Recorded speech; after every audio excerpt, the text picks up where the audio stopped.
Anti-derivative Jill. There she is.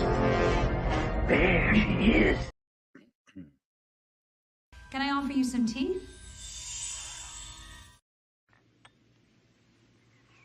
Good tea.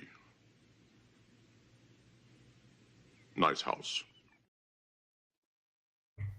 Hello and welcome. I'm Anti-Derivative Jill, and I want to thank you for joining me today to celebrate the Knob visitor's birthday. It's her birthday today. So we're going to go over my top 5 Kira episodes, which may change next week, next year, who knows. But today, these are my top 5 episodes for today.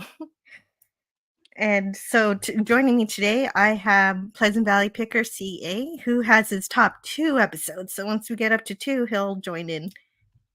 Yeah, And of course, I didn't have time to watch more, unfortunately. But that's okay. No, we're just here to celebrate everything that we love about Nana Visitor's character, Kira Nerys, and also Nana herself, because she's a really wonderful Star Trek actor. She's the kind of actor who actually gets into Star Trek itself. And of course, she's in it for the relationship between other actors, but also she cares about the stories. And it's just a wonderful thing to realize, which is why I have also brought back a clip that a long time ago, I got rid of this particular clip because I ran out of room. But then when I learned I have more room, I can bring it back.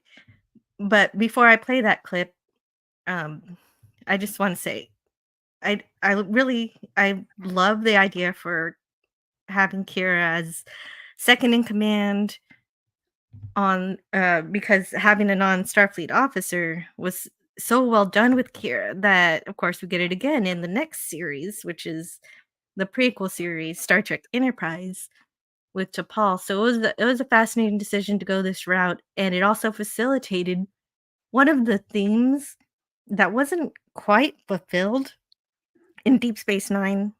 It was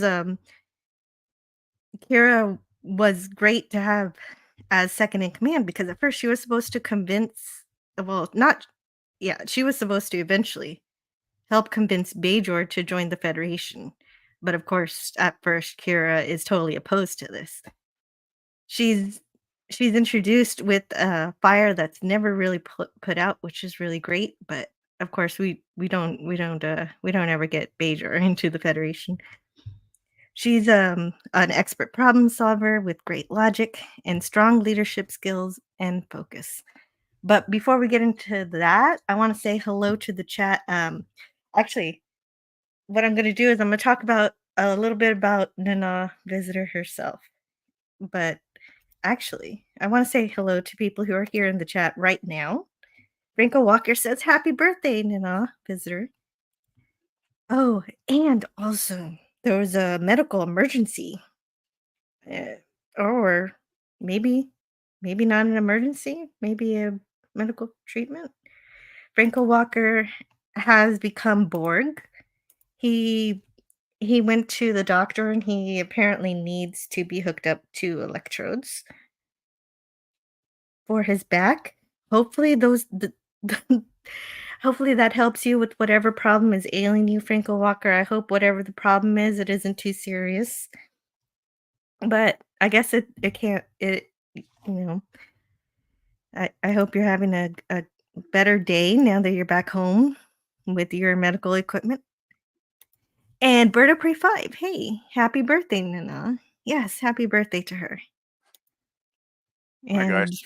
Yeah, hello to Franco Walker, Classic Comics, Shield Wall of Dragons,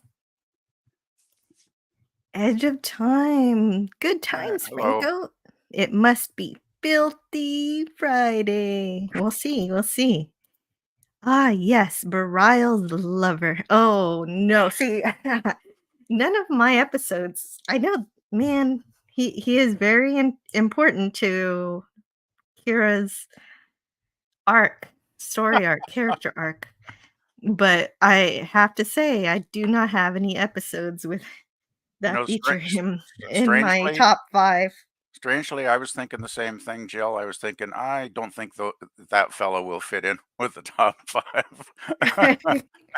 No, no, Uh, but if you wanna talk about how he became half a robot at some point, we we can. no, I think I'll take a pass on that. Uh, Well, if somebody mentions it, I'm ready to go. I got my Star Trek Deep Space Nine companion if I uh, I need to talk about any particular episode. yeah, I'm just taking a look at Kira Nerys' best episodes here. It's rejogging my memory, so that's good. Oh, okay, okay. Max Redstone says, "Kira's arc, where she has at least 2 of every lover." Well, she did have a lot of romances, and I don't talk a whole lot about them today, but if anybody ever wants to mention any, we can talk about them. Oh, no. Okay, I've got to step away for just a minute. I will be right back. Uh, oh, I know what I could do. I can play this video. So Sure. here's that video that I brought back that I had to get rid of, that I brought back that shows you how awesome Nana is and how she understands story. Yeah.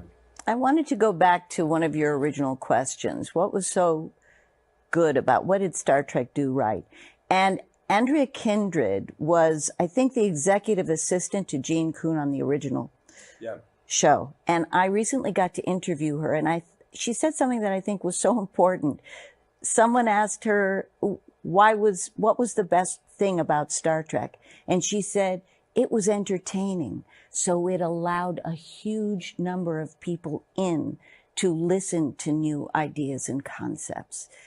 I wish some shows remembered the entertaining part. Yeah. You do need to welcome people in. Yeah, for sure.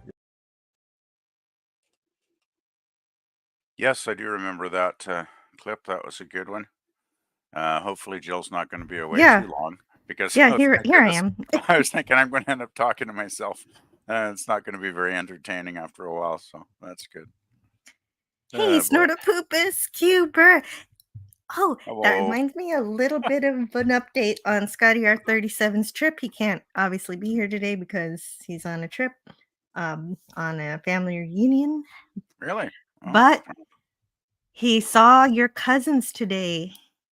He, Snortopoopas, he saw some polar bears. So, but I'll wait until he comes back before we talk about before I ask him about that experience.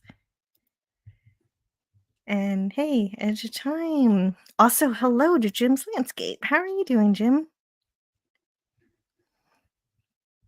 And if anybody, yeah, anybody has any favorite Kira episodes, let me know. I'll tag them and we'll talk about them after I've gone over mine. She gave Troy a run for her money and the sleeping around department, but she was a much better character. She did. She did. Oh, that would be a good comparison. Is how many? I think Kira does win that one. How many different romances she has? Because of course, Deep Space Nine is more of a drama, more of a soap opera than TNG was. that's true. Yes, I would agree with that. Maddie's daddy says, "Good morning, all. I haven't watched enough Deep Space Nine to understand what you're talking about, but I wanted to say hi and drop a like. Have a great stream. I appreciate you, Maddie's daddy, for stopping by. And yeah, we're just gonna enjoy uh, looking back at some of these episodes. Yeah, it's amazing how many really great episodes of Deep Space Nine feature Kira. I've just been, kind of trying to refresh my memory the last few days, looking over some of these best of Kira lists, and Okay, I do remember them but now, before, actually. oh, So, good yeah, to yeah. go then. I'm reading these brief plot summaries of the top episodes, and it's really coming back big time. Like I probably saw these not that long ago. I mean, we watched Deep Space Nine together, didn't we? At some point, Jill, like a Yeah, year ago yes, or something. we do have public watch parties on my Cosme on Saturday and Sunday, and Yeah, yes, on Saturdays I did watch those. because I remember Me and my Cosmo. we did Deep Space Nine before we started watching Voyager eventually, but yeah, yeah, that was Yeah, lots of fun. yeah, and it was. Oh, and of course, I can't go on in this live stream without remembering Clobberin Times because of course the reason those watch parties happened that we had was so Mm, that I could watch all my episodes for Saturday night Star Trek. And so that yes, was the purpose for those watch parties. And very true. Yes. those were some that show defined my Saturdays for so long. Yeah, we Mm, spent hours I every Saturday mm, watching episodes. Yeah, that was great fun though, Jill. It's good memories, good it memories. was, it was. There were good memories, and I still miss them. I think, of course, I always will. Yeah, well, And that's kind of the way it works, I guess, isn't it? yeah, life When is the way somebody's life gone, works. yeah. Oh, but just remember the good memories. That's the best thing to do. That's yes. There was lots of those. He made me laugh so much more than maybe he knew. But now Visitor was born on July 26th, 1957.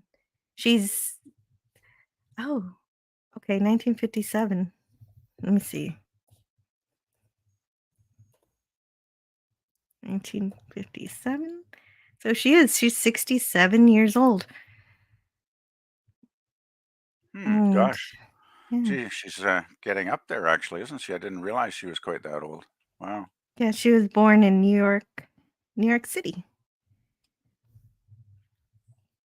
And oh, okay. So her parents were also in entertainment too. They were there was a ballet instructor and a choreographer. A Broadway choreographer. And okay. Wow. Her mother's French.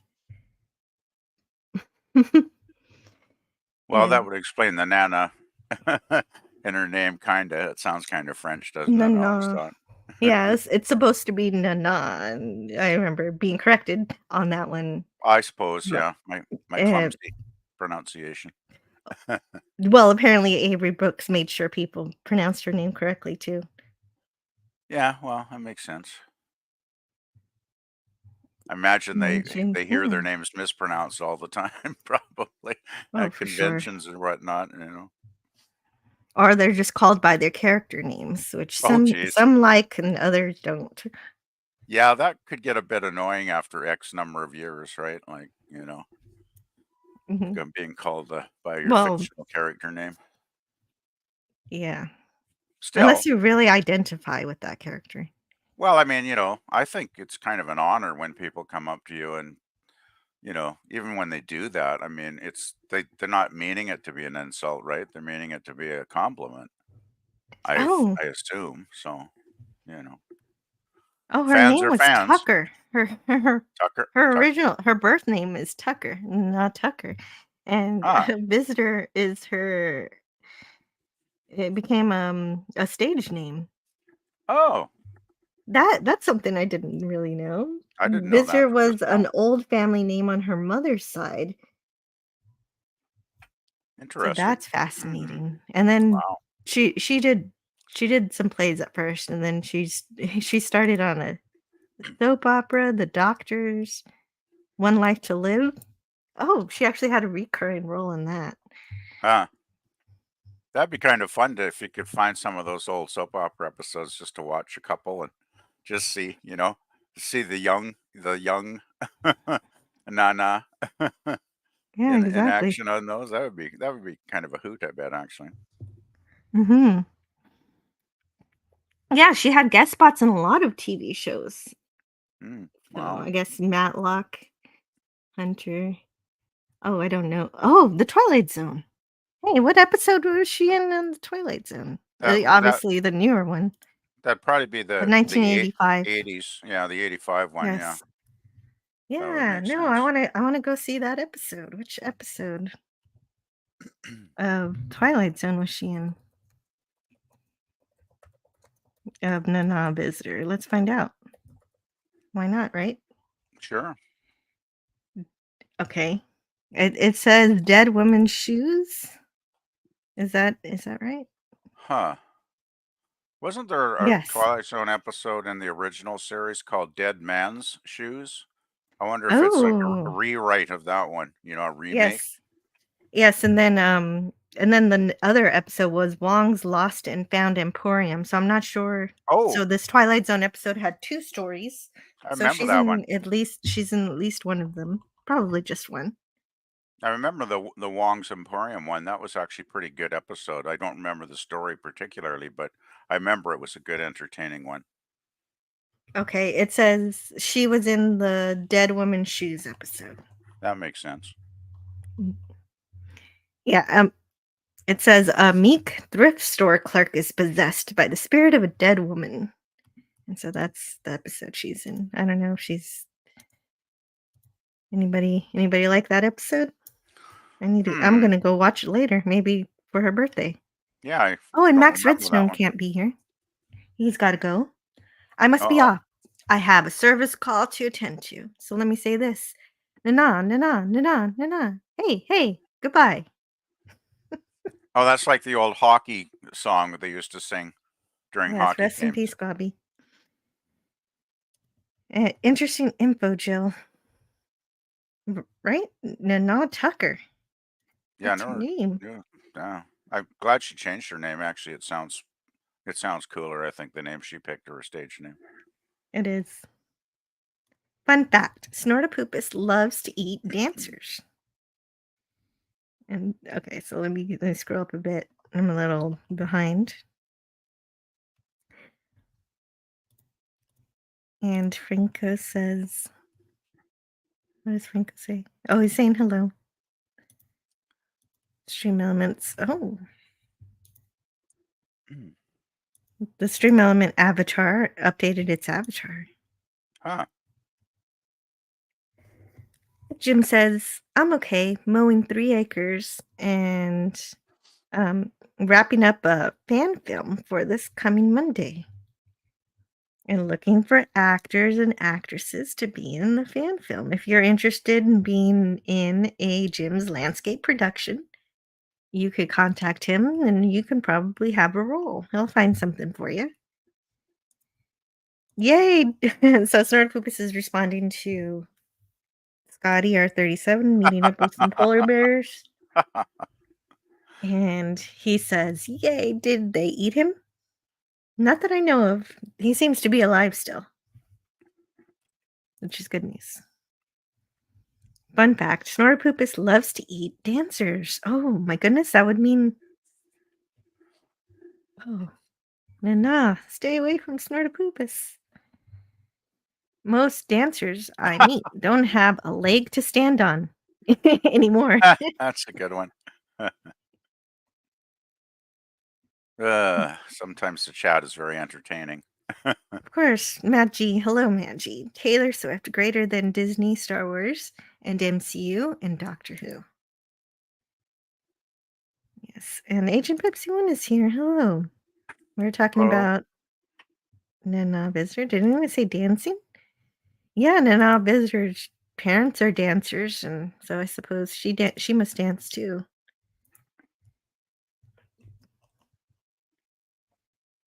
So there we go.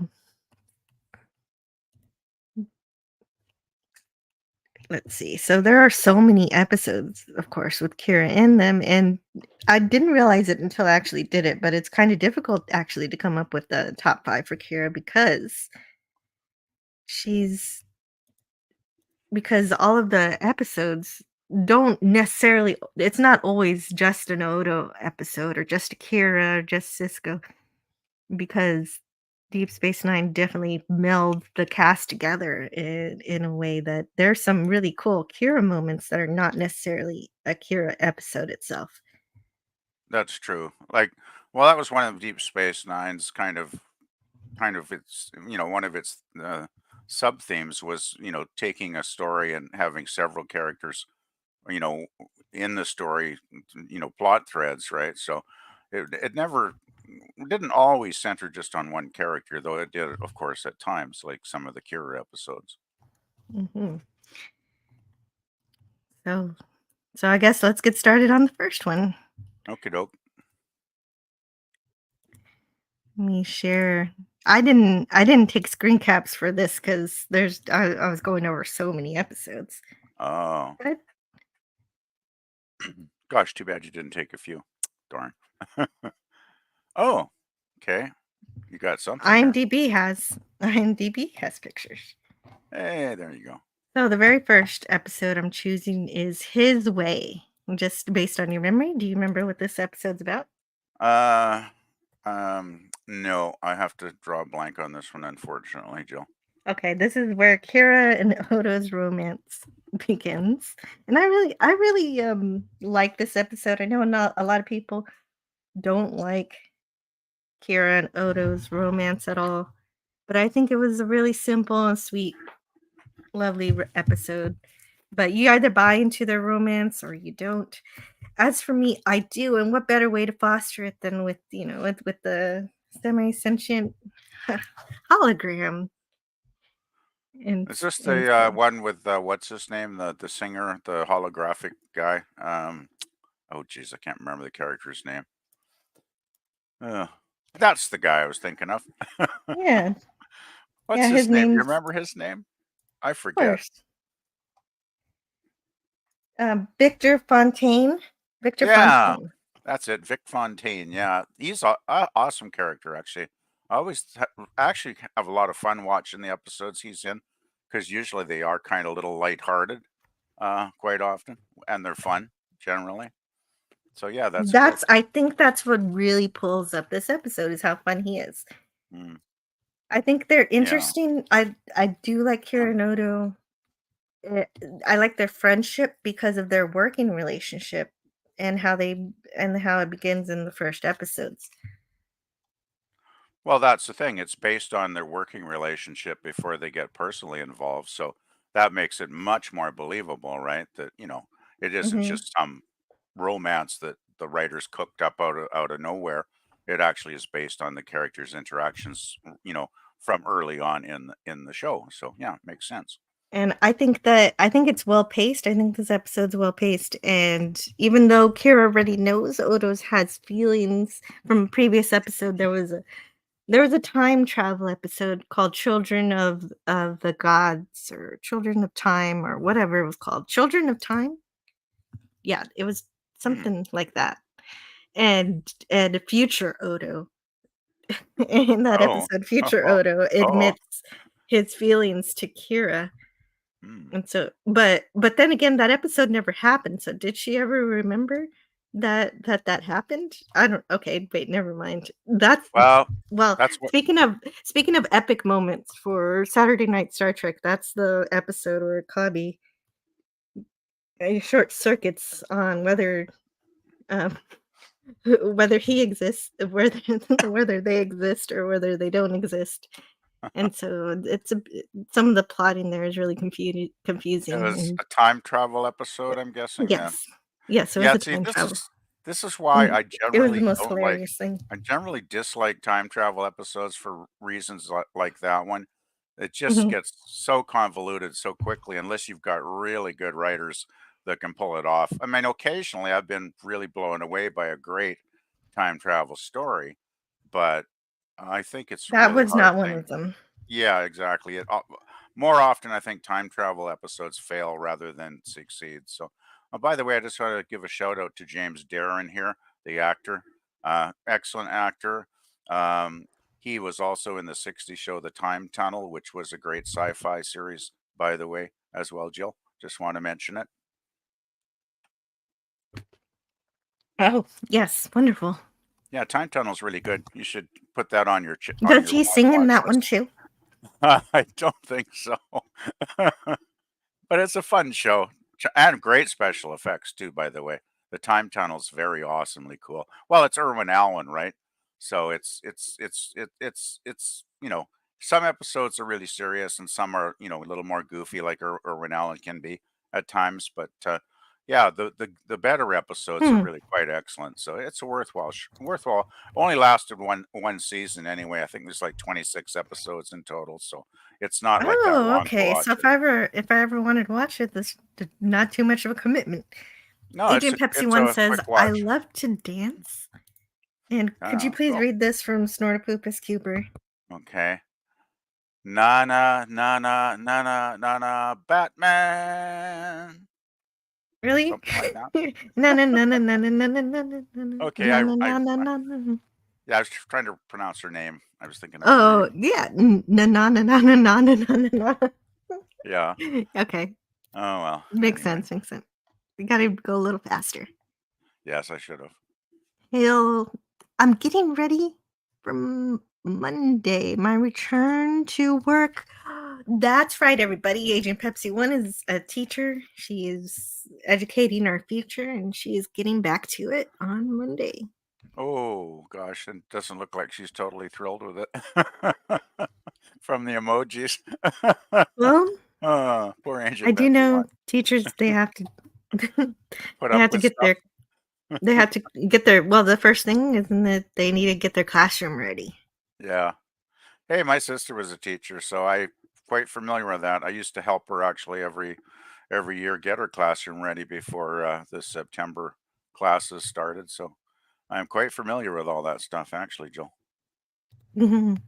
Agent Pepsi One says, "I think it was sweet too. I like Dodo, but I think the tailor, our spy master Garrick, was my favorite. Garrick is absolutely my favorite Deep Space Yeah, Nine character. Garrick is, well, he's so complex, right? So multi-layered, and he's fun too, which makes it even better. He's a great representative of Deep Space Nine as a whole. Is that he's a Cardassian, but he stayed on the ship because he was extra. I guess he was no longer allowed to go back home to Cardassia, even if he wanted to. Mm. Which sometimes he did want to. He Yeah, did he miss was. home. Garrick wasn't like a double agent. He was like a, triple, quadruple agent. He was playing for so many sides, it seemed, in different episodes. It was quite fun to watch, actually. Garrick is great. And yet he claimed to only be a simple tailor. Simple Taylor, yes. And that's a simple, really. Well, I guess it's, a good cover, I guess, if you're, basically a spy, gathering Right. information. You could sort of listen to your customers as they talk while you're giving them a fitting, so I'm sure he gathered lots of information by being a simple tailor. And there's another show that pairs spies with tailor. There's a tailor shop in a Man from Uncle. Yes, in New York. That's where their headquarters are. So that's I think that reference is not lost on the creators. I think it was intentional. Could be. Yeah, could be, actually. Never really thought of it that way, but yeah, that's possible. I just remembered it from scanning through the Deep Space Nine companion. Apparently, that's the case. Really? They actually, Yeah. wow, that's really cool. Yeah, there's a section of the Deep Space Nine map. Like they named every little section in the Really? station, and one of the sections was named after something from Man from Uncle show. But I'd have to scroll through the Was it book, the name of the flip shop? through the book. Was it the Del Floria Tailors or whatever, the shop where they entered headquarters? That's probably it. That's probably it.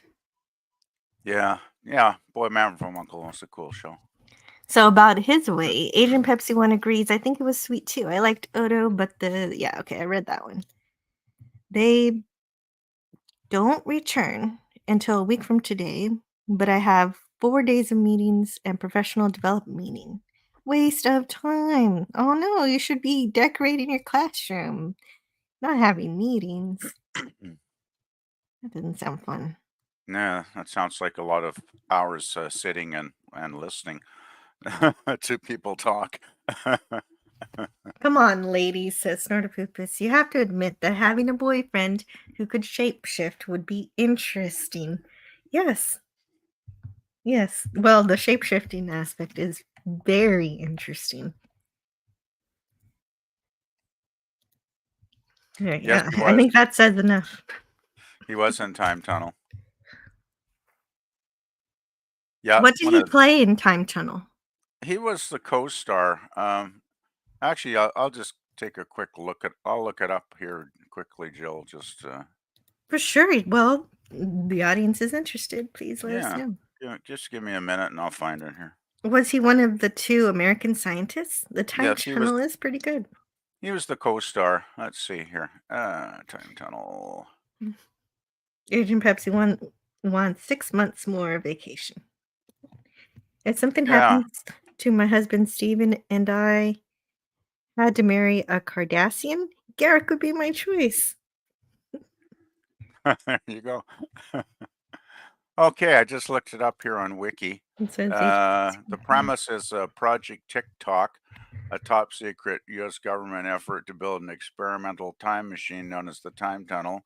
The 2 main characters are Dr. Douglas Phillips, Robert Colbert, and Dr. Anthony Newman. James Darren plays the second fellow. So they're basically the 2 of them are like the team that goes into the Time Tunnel, the first experimental trip into the past, and things don't go well. Let's put it that way. That's why we have a series, right? Because for the rest of the series, they're trying to get back to where they started. So it's a rather interesting show, and of course, every week they jump through time to a different historical period, or sometimes they'll jump forward into like some sci-fi scenario occasionally, if I remember correctly, though I haven't seen the show in ages. So it's an entertaining show. It really is quite fun, actually.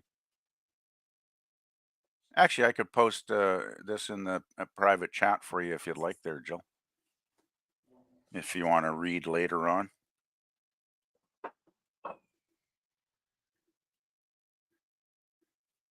There's a good starting place for you. If you want to research Time Tunnel a bit.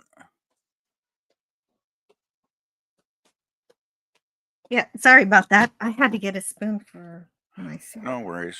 No worries.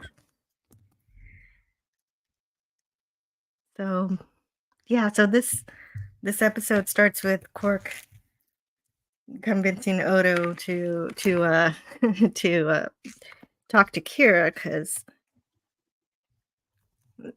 she's broken up with Shakar. It's been a year, and he's just been dragging his feet. And Shakar is like, forget about those. Those are terrible episodes. Yeah, I didn't like the show when it went too far into soap opera territory, which it did occasionally. Yeah, Not my thing. exactly. but it tied together Quark and Odo's relationship, their friendship. It's interesting, And Quark and Odo. Actually, I always thought that was a great dynamic in the series because they did have such a complex relationship in a way. In a way, it was complicated. In a way, it was quite simple. But it was really interesting dichotomy because they were like the worst of enemies at times, and yet there was kind of a grudging respect, I think, that developed between the 2 of them eventually on some level. So I always really liked that relationship in the show, actually. yeah, exactly. Well, there's a lot of actually probably the romance between like the bromance rather, or the frenemy aspect Frenemy, between Odo that's the word. between Odo and Quark is way better than Odo and Kira together. Yeah, I mean But the it's Odo still Kira sweet. It's still sweet. Odo Kira is a more simple dynamic. Basically, Mhm. it's romance and.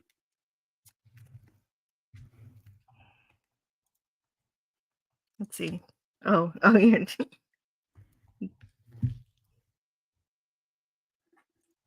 I actually did send one of my teachers to the asylum. She said I freaked her out. I was only in her class for 6 months. She had to go on a compassionate leave the week after. Huh.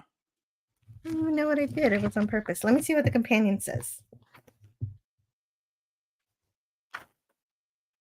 It actually has an index. I'm so glad it has an index because flipping through this book trying to figure out where the episodes are, that would not be good. Yeah, indexes are very handy. They make life a lot easier. 558. This is 558 in the Deep Space Nine companion. Let's see if it reminds us what's good about this one. Oh, I can't read all of this. This is a lot. Oh, but I forgot. Yeah, he was at first. Oda was just practicing, and he thought that it wasn't really Kira. That she was just a hologram.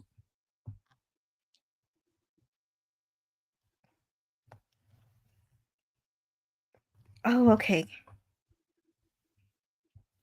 As the Nana visitor and Renee Auberjonois have mentioned, the prospect of romance between those two characters was not a favorite of theirs. They didn't like this. They Really? did not like themselves being a character. Nana and I Huh. had always thought it would remain an unrequited love. Oh, okay. It's not that they didn't see the potential of a relationship. They just didn't want it to actually happen. Huh. Interesting. Auberjonois said, we didn't really know that they would actually become a couple until they handed us the script to his way. Visitor, in fact, had actually tried to discourage the writers from pursuing the romance.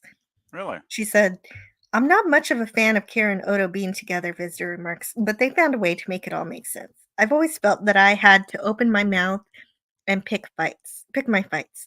And even though I know there's a certain amount of fights that I'm going to lose, I always do it anyway. That was one that I lost. But moments are more important to me than big storylines, so I can make the leap that these things happen. Because God knows that in my own life, things have happened that I'm surprised have happened. And this book is so great. Auberjonois says it was funny because we shoot things out of order and the kiss was very early in the shooting schedule. One of the first scenes we shot for that episode, so we did it even before we had a chance to work on the show and find out how we would get to that point. I remember the day we were rehearsing that both Nana and I were very nervous. I looked at her at one point and said, "Come on, we're pros. We can handle this." We rehearsed it once, just marking it, but not going through it, We'd walk down the promenade for the camera, getting the marks, and then we would sort of indicate that we would kiss. Then we did sort of a final dress rehearsal before we actually shot it. So we were sort of doing it more up to speed, but we hadn't ever really done the kiss. Well, this is a long story. That's And a so long story. For one kiss, it's like, whoa, I'm glad it was just one kiss. I know. And so we were in it and we started the scene. And when we got to the mark, boom, we kissed each other. When they yelled cut and we stopped, I looked at Nana and her face was sort of orange and weird. And Oh, Dean she Jones, blushed? my makeup artist, looked at me and went, "Oh, God." We had been so anxious about it. We just sort of went, "Uh." Here, Auberjonois lurched forward and made a crashing sound and kissed, and my makeup got all over her face, and I tore my mask. Oh boy. Now, Oh, that sounds awkward. now when people ask, well, what was it like to kiss Nana? I say, the definition of safe sex is this latex mask. That's a good one. It was the most unsensual kiss I've ever had. I Oh didn't no. feel anything. Well, I guess under all that makeup on his face, yeah, that would be a bit weird, Yeah. wouldn't it? And then the DOS says the rubber is really smelly. Oh It gets no. a sulfurious egg-like smell after a while. Ugh. And Cardassians are the worst. Yeah, that doesn't sound too appealing, actually. Oh gosh. Wow, what a fun story I've never heard. That's amazing. Yeah, and it was such a short story too. Thank you. Thank you so much for the super chat, Agent Pepsi One. I wasn't expecting that. Oh, that's nice. I love your reviews, Jill. They're always nice and well done. Have you seen Fringe? Life on Mars? UK version? Space Oh, 1999? Life on Mars is a Those are great worthy show. too. Life on Mars is excellent. Really good show. Fringe. Fringe, is that the one with the cow? Um, let me see. Yeah. That's what I remember about Fringe is the cow. Yes, I have seen Fringe. Fringe is pretty good. Like, yeah. I don't know. I'm not sure that I'm going to review that, but maybe it sounds like PvP knows something about life on Mars. That might Yeah, be Life fun. on Mars. It's What do you know what's about that? it's a British show. And basically, I think it starts off. Starts off like a cop show at first, the first episode, right? And the main character, he's involved in some sort of street accident. And when he wakes up, he's gone back into the past. He's still a cop, but he's gone back like to the 1960s or something. So he's like got to figure out, what's going on, right? Because he's totally disoriented, of course, at first, even though he's a cop, so he can sort of pull it together to, sort of roll with it. But it's kind of got a it's kind of a mixture of like kind of a cop show and a sci-fi show kind of rolled into one. And it's quite a good show, actually. The writing is really good. It's only like one season. But yeah, I had a lot of fun watching that. Um, Oh, okay. and then there's a sequel series. The second Oh, wow. series, yeah, they spun off the second series, and I think I can't remember if it's the same character or not. Now it's been so long since I watched it, but that second series is called Ashes to Ashes. You might notice a theme here since both series are titled after David Bowie songs. So I thought that was kind of fun too, being a David Bowie fan. I picked up on that right away when I was watching the shows, and yeah, good. It's a good, really good series. I recommend it for And sure. and also on that note, on a continuing note, rather, Space 1999. As far as that goes, I know that comes after UFO. Yep. I'm still working through those episodes very slowly, and so if I ever get through that, well, maybe I'll get to Space 1999 someday. But those are great suggestions. Thank you so much, Agent Pepsi One. I've got to let's see what clip should I play? I wish I would have had time to clip some Kira clips, but I didn't. Let's do this.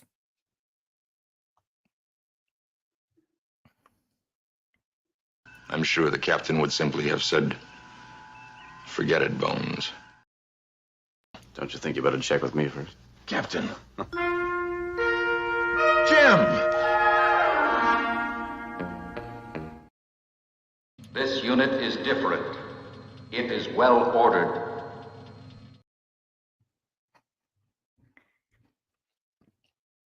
And also, whoa.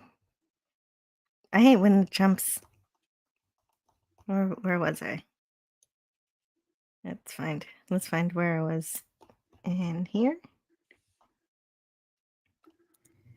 Agent Pepsi One says, I always could see myself and Trip from Enterprise as a couple. If only that pointy-eared one would have left him alone.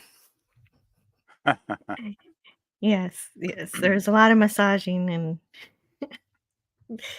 and decontamination cream and stuff. Oh, James Caserta says, I'm missing Jill. Hey, James. Oh my God. Save kissing with the face pack. Yeah, that was the best. I'd never read that stuff before. yeah, Incredible. that sounds really kind of gross, actually. The way they described the mask that They, he had to wear. right. And also that it smelled like rotten eggs. That sounds disgusting. I don't know how he could Wow. stand having it on his face all day. Yikes. I don't either. I didn't know that it smelled that bad. Yeah, geez. I guess that latex does probably have an odor to it, though, I suppose. Especially, I guess, maybe under the hot lights, because they must have really intense lighting on the sets, right? So that kind of would Mhm. make a little bit more sense, I suppose. Oh, by the way, Life on Mars, actually, the character's hit by a car in 2006 and awakens in 1973. So I had the years off a little bit, but just wanted to correct myself there. Oh, I put something in the private chat about that show too, and if you're interested there, Jill. Yeah, and Snortapoopa says, I never had a crush on a Star Trek character, although if I had, it would have been Jadzia Dax. Oh yes, she's gorgeous. Yeah, Dax is attractive. Yeah. Really great character too, I think. Yeah. Franco Walker says, I'm halfway through series 1 of Fringe. It doesn't seem to be going anywhere. And the UK version had 3 seasons, says Agent Pepsi One. Do you know what that's tied to? Don't know if that's about Life on Mars. I think Life on Mars had 2 series, a total of 16 episodes, so it's an easy watch too. That's the British though. They usually don't do long seasons. They usually keep they call them series, I guess, most of the time, and they usually keep them, relatively short. So, Life on Mars is 16 episodes in total, two series. Okay. Startapoopa says, imagine trying to kiss a Klingon with all that makeup and teeth, given that story we just read. Might be on Alive tomorrow evening about a new prop phaser type 1 and lights and sound. Cool. My husband loves that Vulcan hussy that ran after Trip. Although she is obviously no good for him. A hussy. Agent Pepsi One to Paul's. I guess for a Vulcan, I guess you could say that. But I love T'Pol. She's wonderful. But I would have been happy to eat that hussy for you, says Snortapoopas. Oh, he's going to help out. He's going to help out. Agent Pepsi One says, deal. It would get my competitor out of the way. So the 3 seasons, she's talking about Space 1999. Oh, Space 1999, I think only had 2 seasons actually. I thought it was only 2 seasons too, but James I believe it was actually, Jill. Yeah, that makes sense. I hear the first season was good, and then the second season wasn't as good. That's generally the consensus among fans. It seems the first series is thought of as quite, really good, and the second series is like not so much. So we still don't know which series had 3 seasons that she was mentioning. Sort of Poopas says, okie dokie, the old bear has to go sneezies for a while. Have fun. Could be talking about Life on Mars because I forgot we're supposed to be having fun. Ashes to Ashes could qualify as a third. Well, actually, Ashes to Ashes, it says here, is the third and final series. So maybe the two. It's seen as a sequel to Life on Mars. Ashes to Ashes is a sequel, even though it's a different cop, and he does the time travel thing too after being shot. It says here, so they're similar, but actually, Ashes got more. Ashes to Ashes has 3 series on its own, 24 episodes in total. So, anyway, I'm getting sidetracked. Sorry, Joe. No, that's fine. I love your store of knowledge. I just like to share. I just like to share things that are fun with my friends. So, makes sense. That's what we're here for. Yeah, I just put Ashes to Ashes in the private chat too, so you got lots of information if you do desire to look at it later. Okay. Well, if I can. Well, whenever, But yeah. Oh no. Yeah. Okay, so I'm gonna bring up my 4th episode in just a second here. Okay.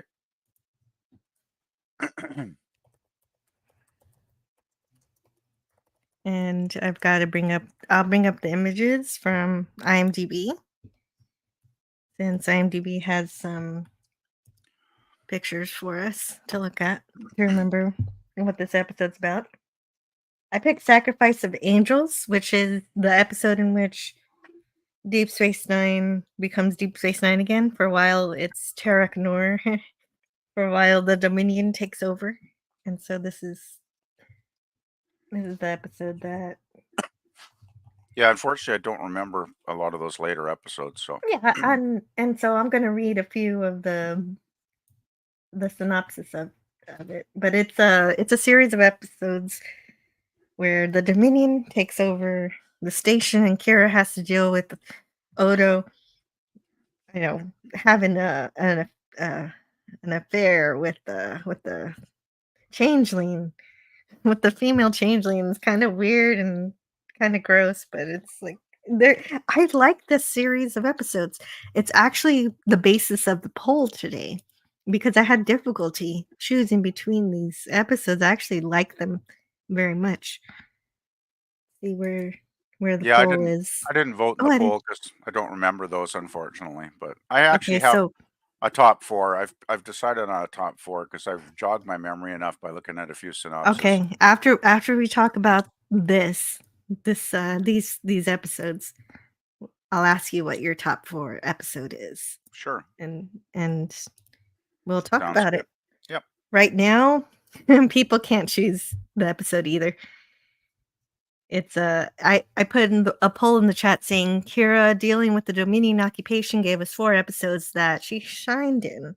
Which one would you pick? And the episodes were Behind the Lines, A Time to Stand, Favor the Bold, and Sacrifice of Angels, which 3 of them have 33%.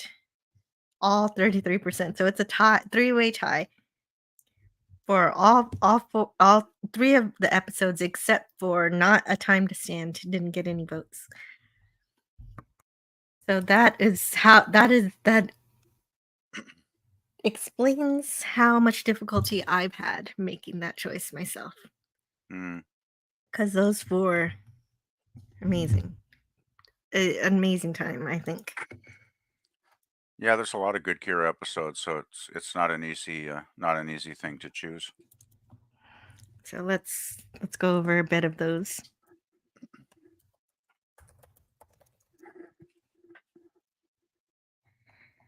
All right, so I guess we could combine Favor the Bold and Sacrifice of Angels. Well, you know what? Let's just go with Sacrifice of Angels because we know what it is.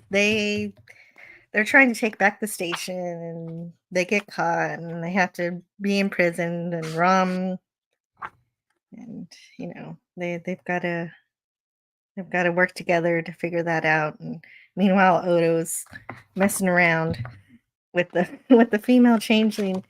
And so I guess the best episode is when he stops messing around with the female changeling because of Kira. And so that's why I ended up picking Sacrifice of Angels as my number 4 episode. So is this romance with Kira? This is after that already. Oh, well, that's kind of disgusting if he's Oh no, wait. Wait a minute. Running off with the changeling after Kira. That's true. That's true. What? Hold on. Maybe I'm wrong. But it is disgusting. His thing with the changeling is totally disgusting. Do they get together? Do they have a big extra big bucket to commingle in? Oh my god, no! Oh my god, stop! Well, you brought it up.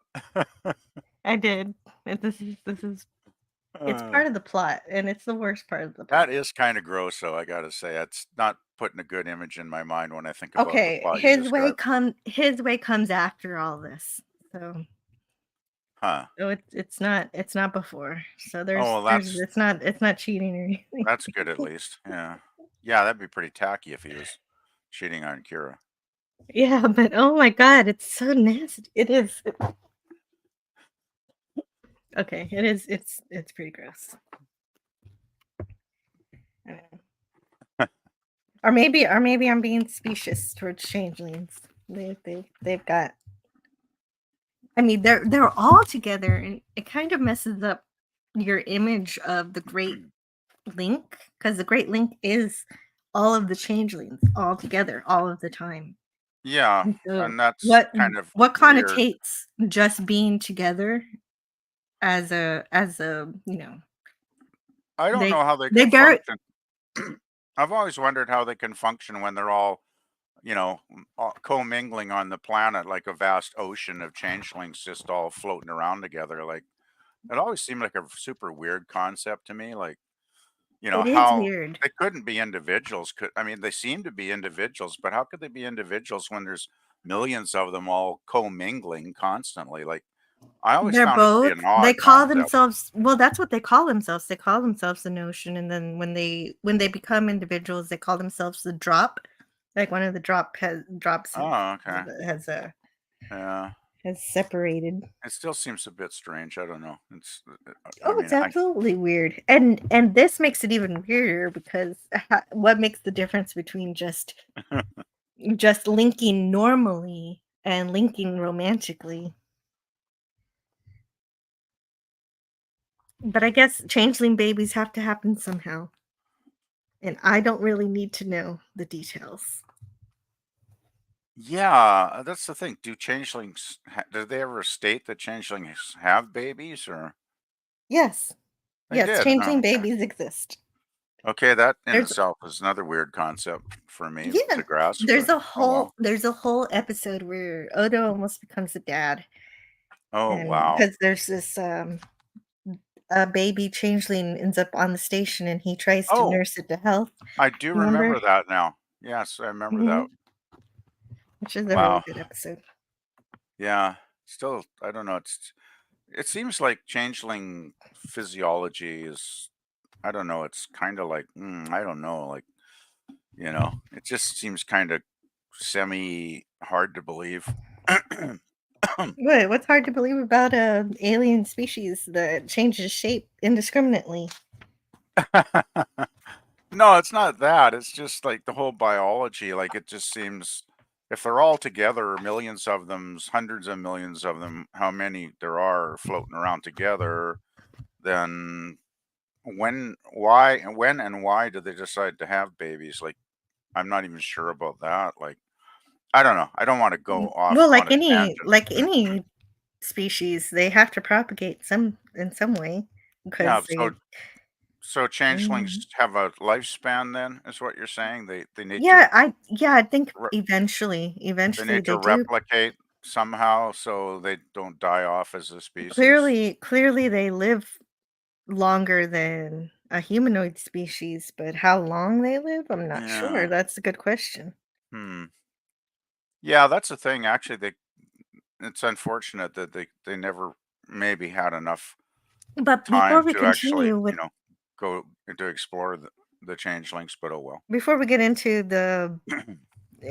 before we continue that discussion, I want to talk about this episode. And just so we can remember what it is about, I'm going to read from the companion. There's a lot of, let's see, it's a little long, but I'm going to read Okay, it well, anyway because I want to remember. I'm just going to step away for a minute then, Jill, while you're reading that, because I don't Sure, remember this episode anyway. So, that's fine. That's fine. okay, It I'll be was back written in a minute. by Iris. Sacrifice of the Angels was written by Iris Stephen Bear and Hans Beimler, directed by Alan Croker. And okay, so Cisco and the Defiant, along with some 600 other Starfleet vessels, face a Dominion force that's twice their size, standing between them and retaking Deep Space Nine. Favor the Bold. The captain orders the fleet attack fighters to concentrate their fire on the Cardassian vessels in the hopes that they will break formation and chase after them, opening a hole in their lines. On the station, Ducat observes the strategy and announces his intention to give Cisco his opening and then close it on him. Meanwhile, Damar is concerned that Rom's associates, Lita, Jake, and Kira, may try to sabotage the station to prevent the destruction of the minefield. So Ducat gives Damar permission to hold them for questioning. Damar is also worried that Zial's friendship with Kira may negatively influence her loyalty to Cardassia, but Ducat will not hear of any attempts to abrogate his daughter's freedom. Out on the battlefield, Cisco's crew notes that the captain's plan seems to have worked. 2 squadrons of Cardassians have broken formation, leaving an opening. Cisco suspects it's a trap, but he has no choice. He leads a small group through the Dominion lines. On the station, the female founder tells Odo that the battle against the Federation is going well. Noting that he doesn't seem pleased with the news, She reminds Odo that his former friends are, after all, only solids, certainly no match for the link. But Odo remains unconvinced, and the founder suspects that it's because he still has feelings for Kira. But the Major doesn't deserve his loyalty. She points out, in fact, she's been arrested and will soon be sentenced to death. Odo is stunned by the revelation. That's the reason why I picked this episode. The space battle is intense, and soon the Defiant is the only ship moving through the lines. 3 Jem'Hadar vessels lock onto the ship, and just as it seems they're about to destroy her, Klingon reinforcements arrive and clear a path for Sisko. On the station monitors, Damar notes that the Defiant has broken through their lines and is heading straight for them. Wei Yun and he want to send ships to stop it, but Dukat tells them to leave the Defiant alone. Sisko is no match for the station, he says. If the captain wants to commit suicide, let him. Down in security, Quark and Zial mount a bold prison break to rescue their friends. Wei Yun informs the founder that Kira's group has escaped, and the founder heads for Ops. However, Odo chooses to stay behind, and a short time later, he rescues Kira and Rom from Jem'Hadar troops. While Odo sidetracks additional Dominion personnel, Kira and Rom attempt to shut down the power to the station's weapons array, hoping this will prevent Dukat from detonating the minefield. Unfortunately, Rom completes his job a second too late, and the mines are destroyed. Knowing that thousands of Dominion reinforcements are about to come through the wormhole from the Gamma Quadrant, Sisko orders the Defiant to enter the wormhole. As the crew awaits certain destruction, Sisko finds himself transported to the realm of the Prophets. Oh yeah, that's right. Okay. The Prophets help Sisko win here. They inform Sisko that he cannot be allowed to end his corporeal existence, that the game must not end. Sisko refuses to allow them to save him. Instead, he demands that they save Bajor from the onslaught that's about to arrive. After all, he challenges, haven't they claimed to be of Bajor? The wormhole aliens admit that they're indeed of Bajor, but Sisko attempts to control the game. But Sisko's attempt to control the game must be penalized. They inform him that he too is of Bajor, and he will find no rest there. Before he can ask what that means, Sisko finds himself back on the Defiant, awaiting the attacking Dominion fleet. He tells the crew to prepare to fire, but suddenly there's nothing to fire at. The enemy ships have vanished. Thanks, Prophets. Dukat is shocked when he sees the Defiant emerge from the wormhole alone, but there's no time to figure out what's happened. The Defiant is firing on the station, and thanks to Rom, the station's weapons are offline. What's more, some 200 Federation ships are headed their way. Uh-oh. Hold on just a moment, guys. Well, Jill seems to have stepped away for a minute here. Hopefully she'll be back shortly to finish reading the episode details there, as I had stepped away, so I'm not really sure exactly what she described going on in this episode, but I'm sure it was interesting. But yeah, let's see. Maybe I can flip over to YouTube and take a look at some chats here. I'm not sure what the last chats Jill read, though. Let me go back here.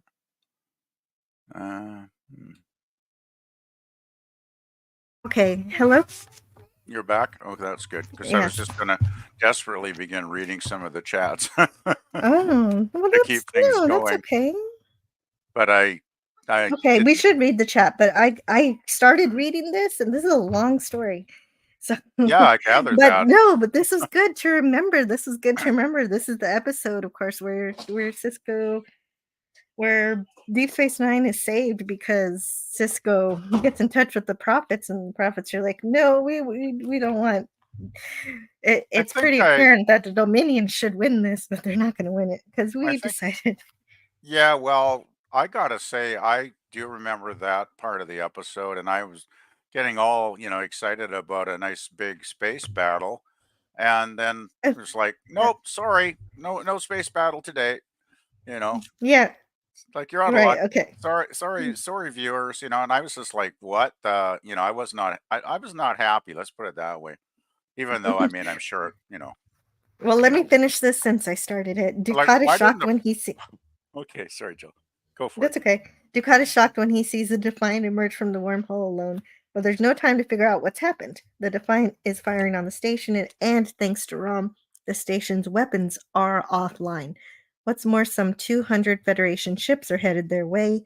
The female founder decides to evacuate the station and orders her troops to fall back to Cardassian space. Damar urges Ducat to evacuate with the others, but Ducat, stunned by the sudden turnabout in his fate, refuses to leave without Zial. He wanders through the deserted station, finding his daughter in the habitat ring. Zial tells her father that she won't go with him and leave her friends. In fact, she helped Kira and the others escape. Yeah, so this is the whole thing with Kira and Ducat and Zial. I did That like was that. another episode, I like that. Indiscretion. I liked her That character too. I thought Zial I was an Yeah, interesting I did character. too. And Indiscretion is an episode that I might talk about Oh, okay. where Kira and Ducat find Zeal. I'm not sure if I Okey-doke. will talk about it, but if in the case I don't, it's a very important Kira story arc. Ducat moves forward to embrace Zeal. He can't hate her. But before he reaches Zeal, a phaser blast kills her. Damar has executed Zial for her traitorous behavior, yet he still wants to save Ducat. Devastated, Ducat remains with the body of his daughter, and Damar escapes. Oh, Oh I'd yeah, forgotten. and That's well, really sad. it's really sad for Ducat. And after this, Ducat is not the same. He goes insane, and that explains why he goes crazy for the rest of the series. So the last paragraph for this story is Cisco and his crew retake the station and rejoice over their victory and their reunion with the family and friends. With family and friends. For Garrick, there is little joy in returning to the station once he learns of Zial's death. Ducat, convinced that Zial is still alive, barely notices when he's captured. He returns Cisco's baseball and allows himself to be led away, noting in passing that he forgives the captain as he forgives his daughter.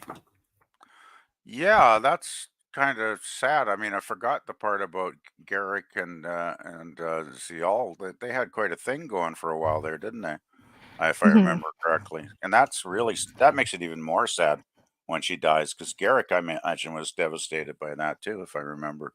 Uh, I would think. Yeah, Even I think the episodes that lead up to this one, including this one, are pretty thrilling and interesting and exciting. But as you said, it's kind of Cisco wins because magic well, aliens, magic that's magic yeah. godlike aliens decide, That's the nah. big problem. Big problem I have with the episode is exactly that, Jill. It's like if the prophets are that powerful, why didn't they do something like, a couple of years ago?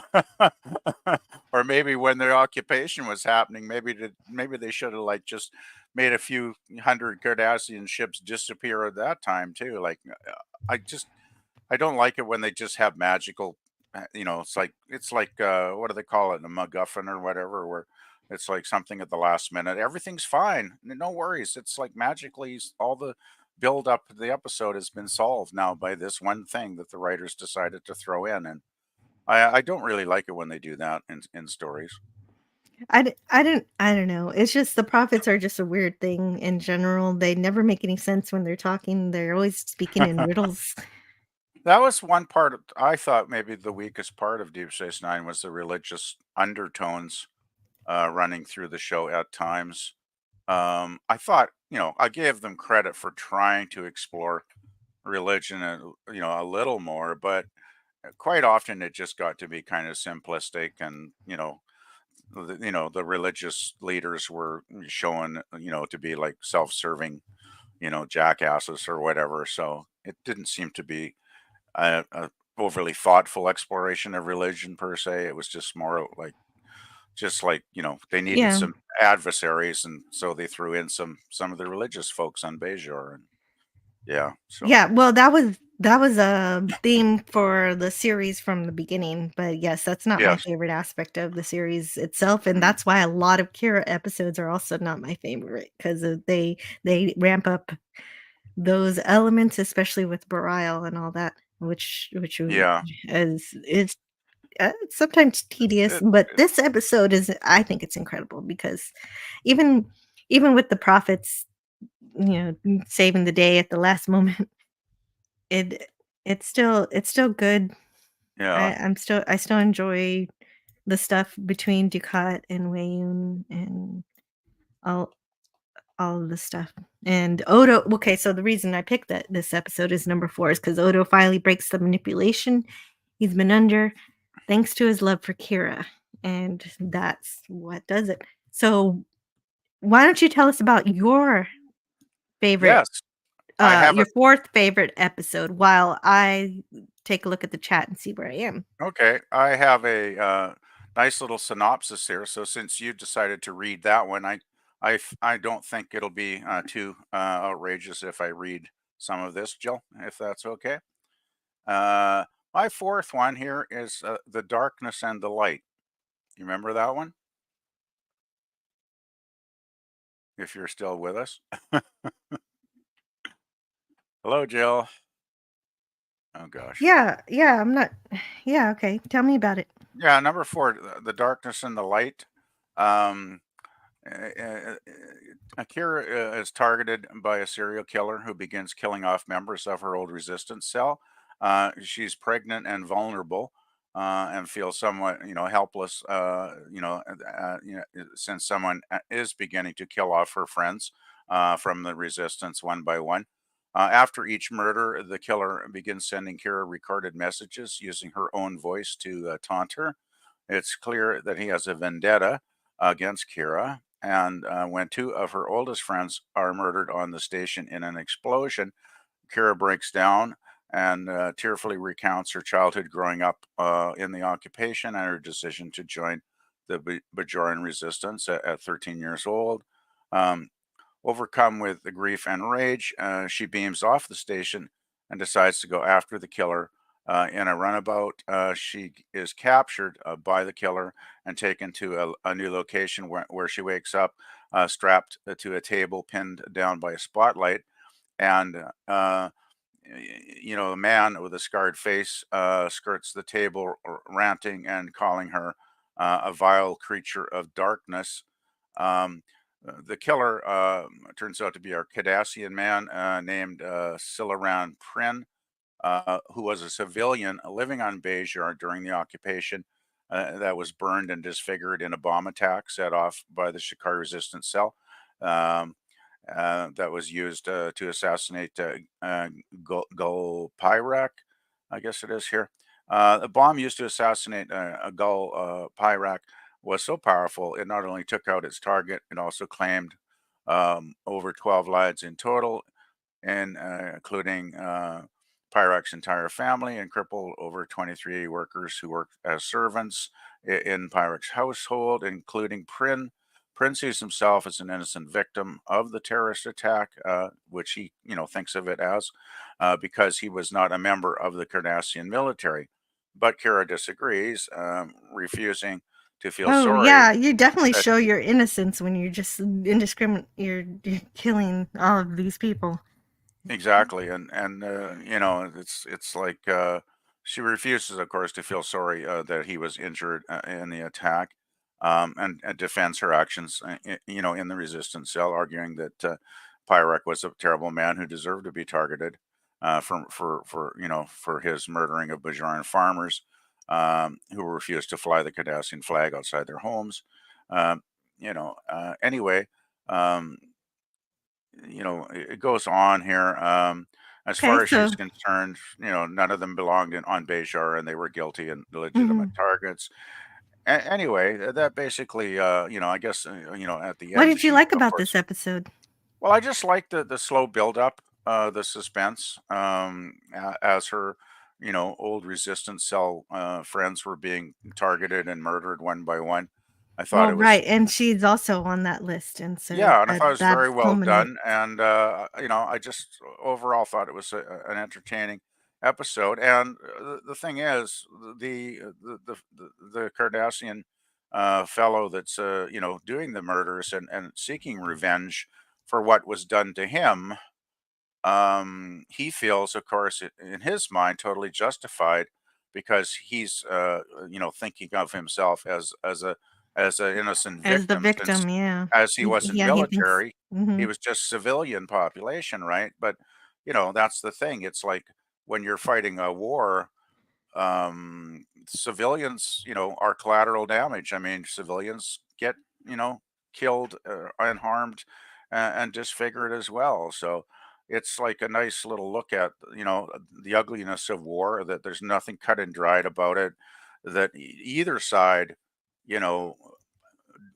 could obviously do things that are not something you'd want to do in a normal situation if it wasn't a war. So I just liked, it seemed like a fairly straightforward story, but it did have that undercurrent of complexity about the evils of war. So I Mhm. thought it was a good, solid episode.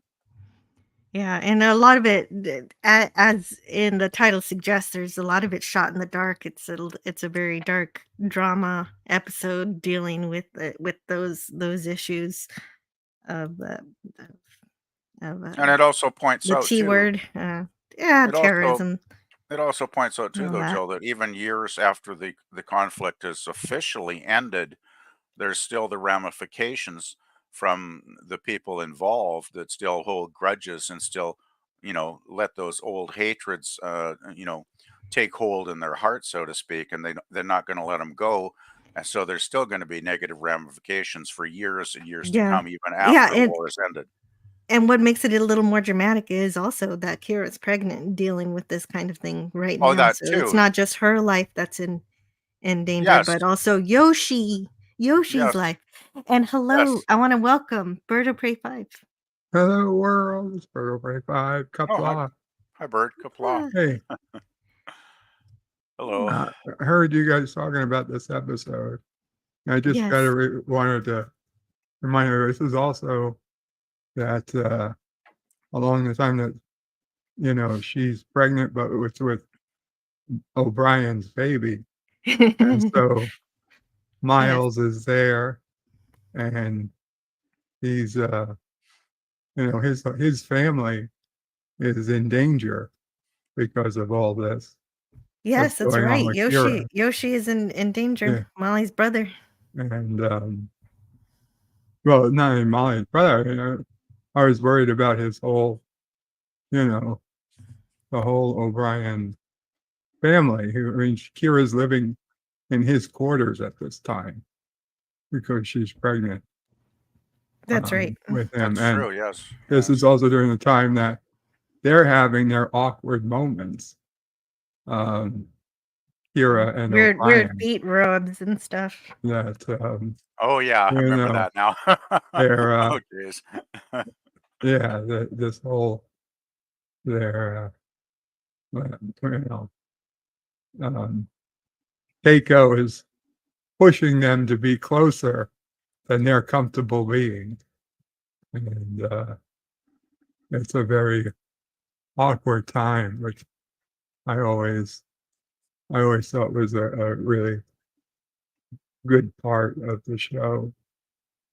It is a way to bring in the drama soap opera aspect, but also a bit of science fiction because without because of the transport that had to happen, that Julian had to transfer the baby from Keiko to Kira, and it was a very clever way to not make a non-visitor have to hide her stomach anymore because she actually was pregnant in real life with Alexander Siddig, Julian Bashir, the actor for Julian Bashir's baby.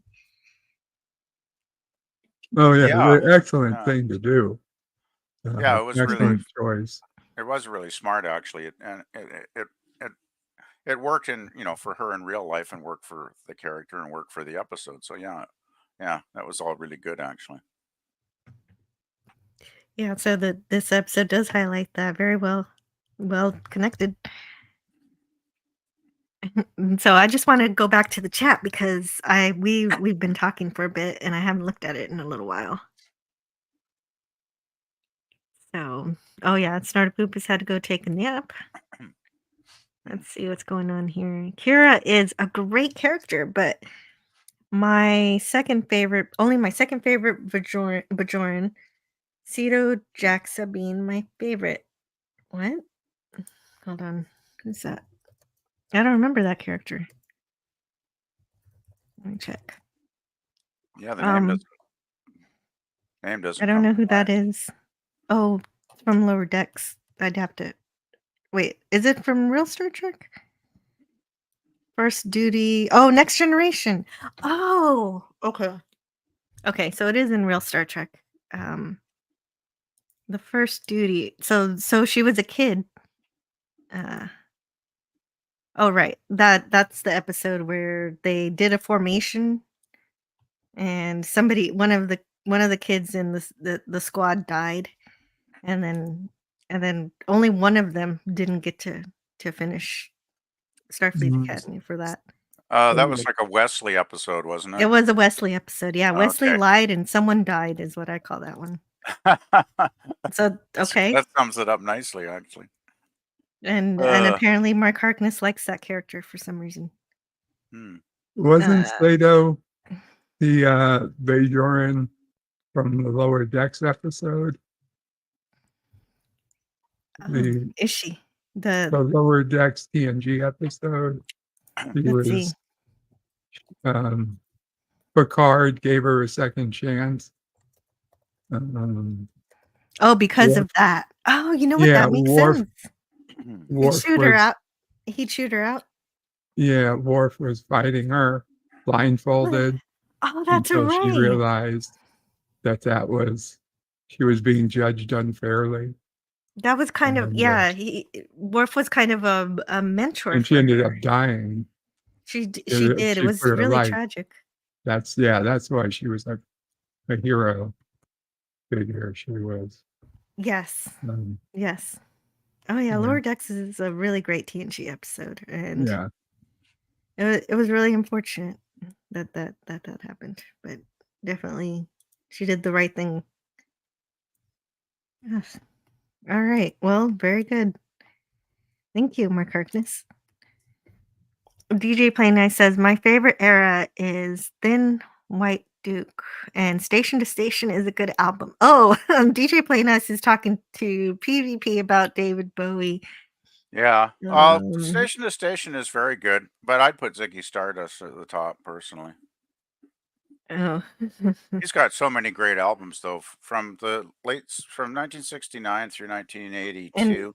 He's got a total run of fabulous albums, like 10 albums or something. Like the guy was so prolific. It's crazy how much music he put out in a decade. Well, DJ Play Nice also asked you, what's your favorite era of David Bowie, and have you ever I'd seen say him live? I saw him live 3 times, actually. I was very fortunate.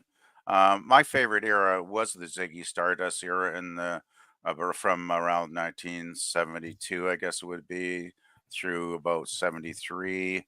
It didn't last long, but that's probably the era that most people would recognize his persona as Ziggy Stardust because it's quite striking.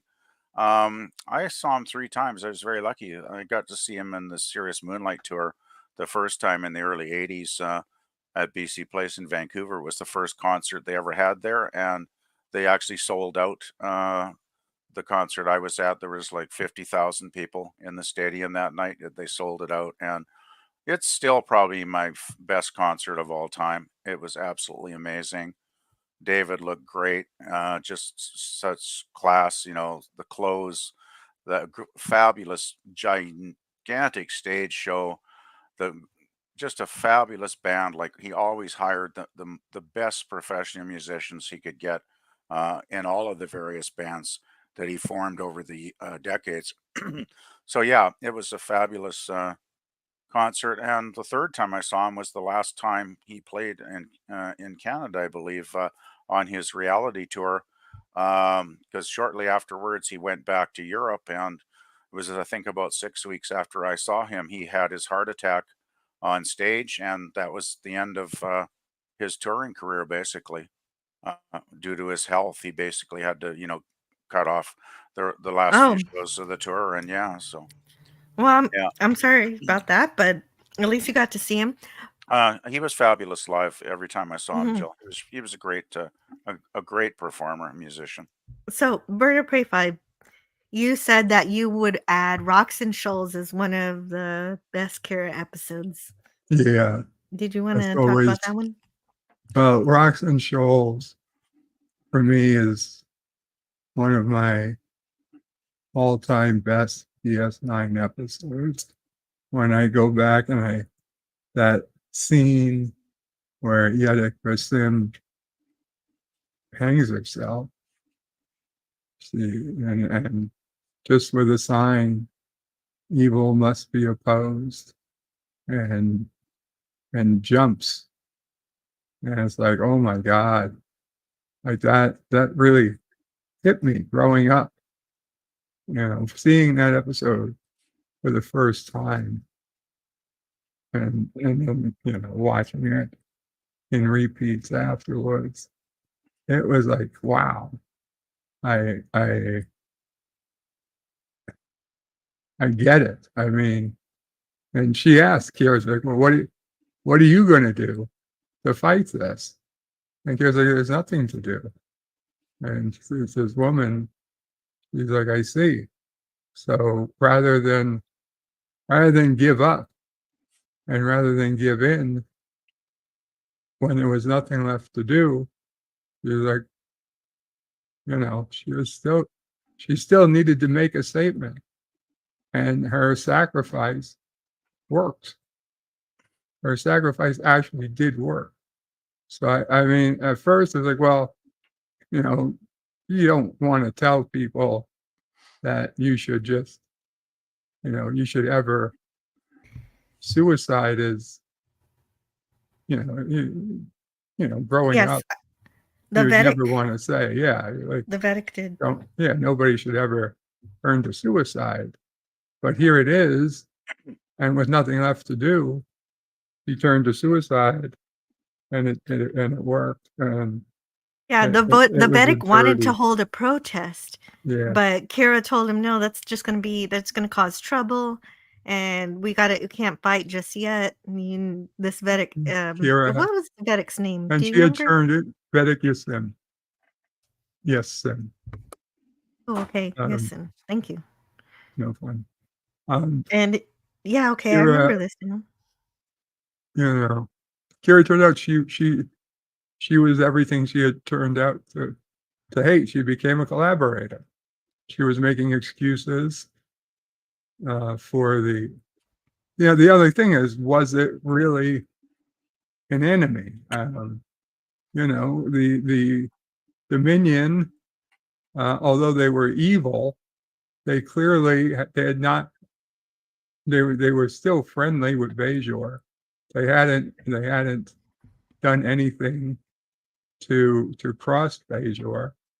The Cardassians, they were talking like they were going to have their They way were with being Bajor. diplomatic in their occupation, Yeah, definitely. but to be fair, yeah, the Dominion was not allowing them to go, It was obviously a marauding game through though for them. Bajor. Yes, they controlled the Dominion controlled the Cardassians' nature that would Right. would want to do what they did before the last time they occupied the planet. But the Vedic called Kira a defender of evil, and so so that Vedic did hang herself, and that did have an impact on Kira, who then decides it's time to fight back. So yeah, that is a great episode. Okay, and so this is the I mean, it this is the is turning point for me. It yes. seems like it's the turning point of the war.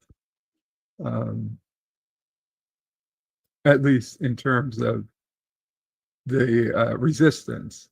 There is no resistance until this Oh, episode. okay. Yeah, you're right. And so I picked the last episode and kind of that little story arc where they take back the station. Right. And But so it those starts two, here. mhm. It starts in this episode. It starts there, and maybe without that Vedic, it would have taken longer for the fight to start. I don't know. Yeah, I think so. I'm not even sure there would have been a fight.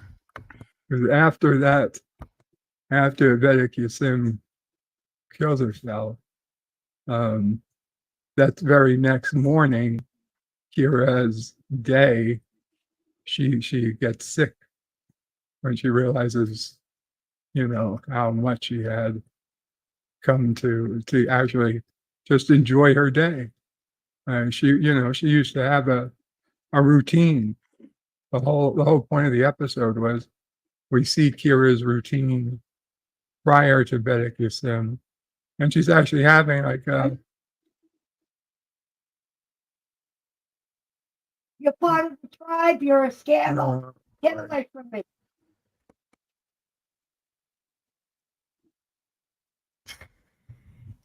Yeah, no, that was a good episode, and yeah, well chosen.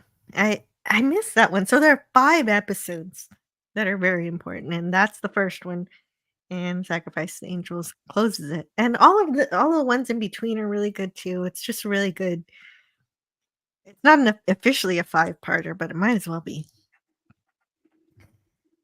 Oh, and Mark Harkness wants to mention something about Space 1999. Martin Landau wanted to be Spock and got beaten out by Nimoy.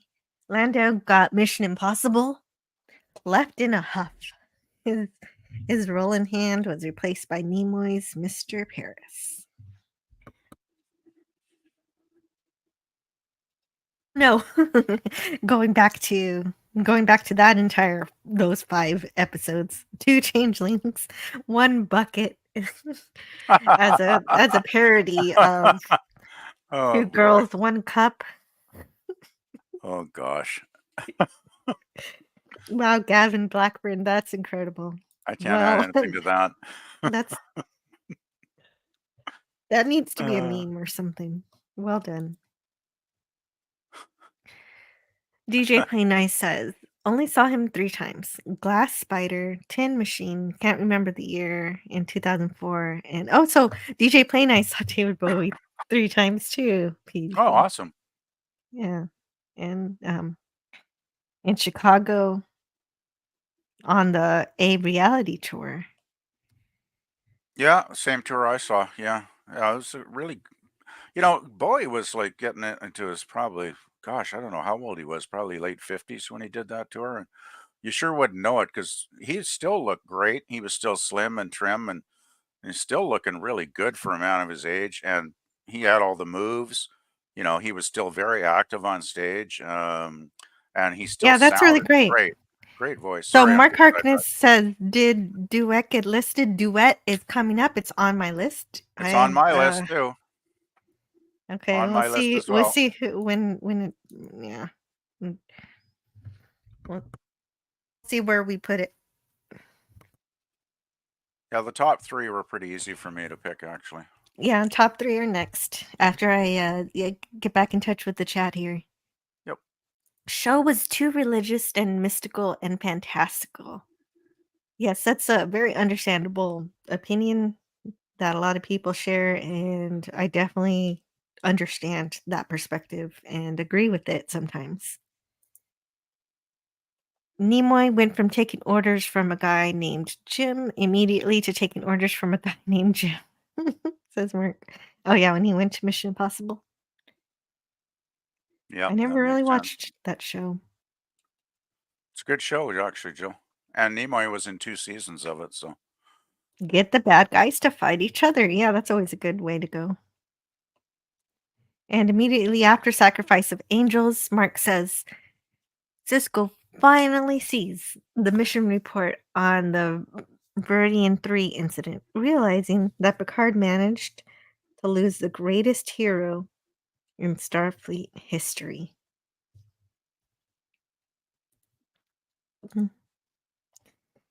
And Gavin Blackburn says, I remember when DS9 was considered the bad Trek shows. If we only knew back then what was coming from the new Trek stable, DS9 was great. Yeah, DS9 has lots of great stories in it. Even the less great stories have great elements within it. There's fantastic moments in bad episodes. Donnie says, hello, Jill, PvP and all. Hope everyone is well on this first day of the Paris Olympic Summer Games. Oh, yeah, I guess the Olympics are on, aren't they? Wow. Yes, and we can always count on Donnie to let us know about that. Yeah, cool. Oh, that's what it's called. Literal Deus Machina. Yeah. The prophets coming in to save the day in Sacrifice of Angels. I like DS9 from the start. Sort of, says Franco Walker. By the end of series 1, I was hooked. James Caserta is fine with dead air. Me too. You can't be afraid of dead air. Not at least as long as it doesn't last too long. And it was cool that I got to see Peter Frampton play without knowing he was on tours. The tour's guitar player. It was my junior year. I drove to Kansas City. My first solo road trip, says DJ Play Nice. Yeah, Frampton would have been in his band during the Glass Spider tour. That's correct, yes. Mockingjay YouTube. Hey, hello. I don't think I've seen you here before. Welcome to the channel. Mockingjay says, just started rewatching the series. One of my favorite Kira episodes I just watched again is from season 3 called Second Skin, when she wakes up as a Cardassian. That one's on my list too. It's a great episode. It's fantastic. That's awesome. I never recognized Frampton. He's always looked different every time I saw him. The space battle money went in their pockets. All right. Well, yeah, they're saving it for season 7. Yeah. Oh, wow, Eugene Bird, thank you so much for the super chat. Does Jill's profile picture mean she was liberated from the Borg? When can we see the jumpsuit? What? Oh, Just to be no, clear, there's both a super chat and a super sticker from Eugene. oh, yes. Bird. Yes, thank you also for the super sticker. I've got to find out what that super sticker even is. Let's I'm gonna end the poll because, well, you know what? I'll let it go. And I have another poll to make up for it. So let's see what the super sticker was. I have to scroll up. It's a pair saying thank you. Wow. Thank you so much, Eugene Bird. That's amazing. That's Franco Walker likes the episode that you picked for 4. Oh, thank you. And yes, my avatar is supposed to be a Trill, but I kind of figured that with the spots. but that's an interesting idea to make me a former Borg. That could be another avatar. Gosh. Yeah, I can't imagine you as a Borg, Jill. Like, wow, that would be an interesting look. Yeah, that could be fun. Yeah. I wish I had my channel set up like yours, Bird, where just a random clip would play. Just have a bunch of random clips in there. Unfortunately, on StreamYard, you just can't do it. If You it can't was do it on possible, I'd have it set up that way myself. It only works when I use the studio. That's only for individuals. I can't do panels. Oh, you can't do it for panels. Yeah. Interesting. Oh. Yeah, if I could do it on StreamYard, I would, but I keep asking StreamYard to add the option, but they haven't added it yet. That's too bad. And since it's something I want, I'll play this for Eugene Bird. After a time, you may find that having is not so pleasing a thing after all as wanting. It is not logical, but it is often true. I love that. Fine. That's amazing. Now, it's amazing how great that still is after all those years, you know. I just never get tired of watching TOS. It's got so many great moments like that. And Timeless. it's true because, like, Yes. I'll be honest, chasing the chase is always better than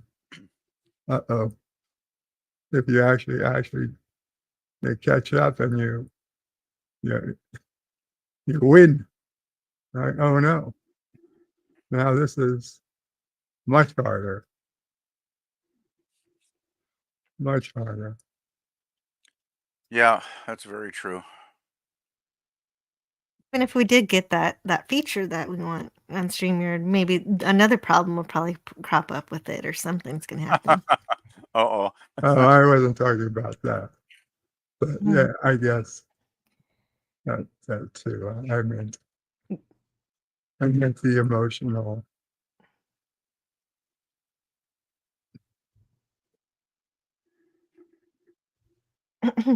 Yeah. Basically, that episode was about. Oh, right. In terms of, yeah, that makes sense to bring. Yeah. Basically finding love with somebody new, somebody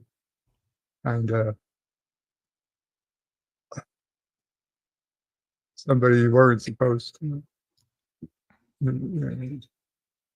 You're not cheating, but it's Not really, but they were betrothed. They were yeah, supposed to be exactly. married. They were betrothed, but they weren't technically married yet. And she already had her eyes on another Vulcan for a while. Exactly. Well, she didn't want to be associated with Spock because he was so famous amongst the Vulcan people that. I mean, she was a bit of an ass. She was. Yeah. Yeah, you want her, you can have her. It's basically Spock. Well, I can't blame Spock. I mean, she was pretty conniving. That's the Get it thing. all planned out. It's like, well, if he. Oh, James Caserta says hello to Mama Prey. Oh, thank you. He heard her. Yeah, well, there was And so does DJ Play Nice. There was a guy outside trying to scam us. Oh gosh. And Mama Prey had to yell at him to leave, and he ended up throwing an insult at Mama Oh, wow. Huh, That's terrible. Called her an old bag. Gosh. Oh, what a jerk. Yeah, luckily it appears he ended up leaving. Well, and obviously, not a very good salesman. You don't lose your temper and call people bad names. What the hell is the matter He's with not a him? great salesman, but he's a scam artist. There's unfortunately quite a few scammers around that are quite obvious. Yeah, predatory. Yeah, I never do business with anybody that knocks on my door. I'm going to ignore them unless I notice it's the landlord or something important. But yeah. Yeah, no, they all drive a white pickup truck with no identification of the company, no writing on the pickup truck, and they all try to get you to. And they pray. They prey on the elderly. Mama Prey had been on the news. So, we knew who he was the moment he was trying to get her to come over. Nope, not coming over. Don't even come up on our property. No thanks. Anyway, I'm sorry. Yeah. Wow. Oh, I'm glad that They never they can't get you guys. So you can get a license. They cost like 4,000 or 5,000 away.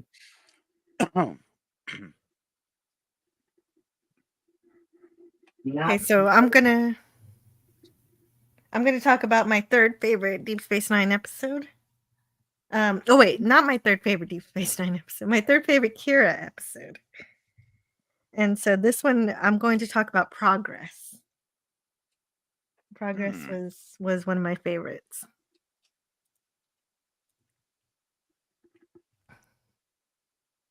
And so I'm gonna bring up the pictures, and so you can remember what episode this is. Yeah, I don't remember this one off. Well, I think you'll remember when I describe it because it's the one where Kira has to deal with this old Bajoran who doesn't want to leave his home. And Oh, is that the one with Brian Keith?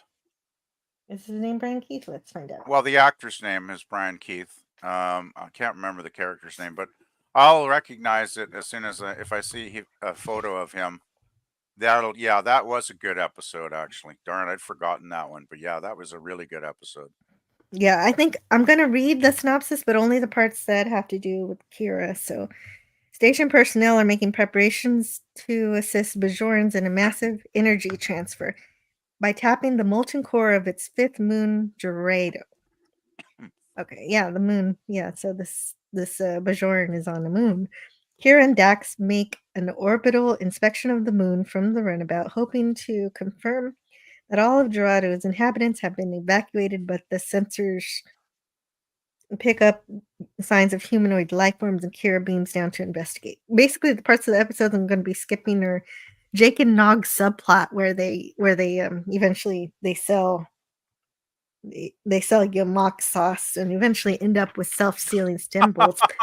I'm sure you could skip you guys that part. Remember that? Oh, I remember that. Now that you mention it, I remember it all too clearly, Joe. Yeah, and that part's really fun, but it's not relevant. Funny, but it wasn't really that important to the main story at all. So yeah. Anyway, please continue. Materializing near a small cottage, Kira is confronted by a pair of Bajoran farmers brandishing threatening-looking farm implements. Uh-oh. From inside the cottage comes a third Bajoran who appears to be the spokesperson for the group.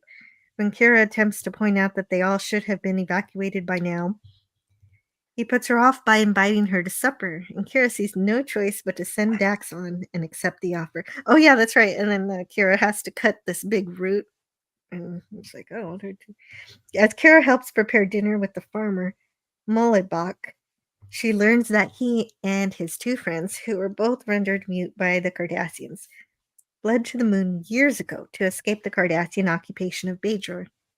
Kira tries to explain to Molibok that the three of them can now return to Bajor, and once more, if they remain on Dorado, once the energy transfer begins, they will die. But Molibok insists he'd rather die than leave his home. Isn't that a classic Star Trek trope? I don't want to leave. This is my home. Do we have a picture of Molibok? Yeah, his name. Sure. Let's get to one of those. Okay. Oh, that's not it. Nope. There he is. Yeah, that's Brian Keith. Yeah, famous Keith. actor. Oh, he's probably going since the 50s. He had a long career. Good actor. Kira explains the situation with Molibok to Cisco and Bajoran. Oh, did you want to add something? I was just going to say, I think he had actually his own TV show back in the 60s or 70s, if I remember, that was quite successful back then. Oh, really? Very cool. I think he had a series, yeah. Kira explains the situation with Molibok to Cisco and the Bajoran energy minister, hoping to find a compromise.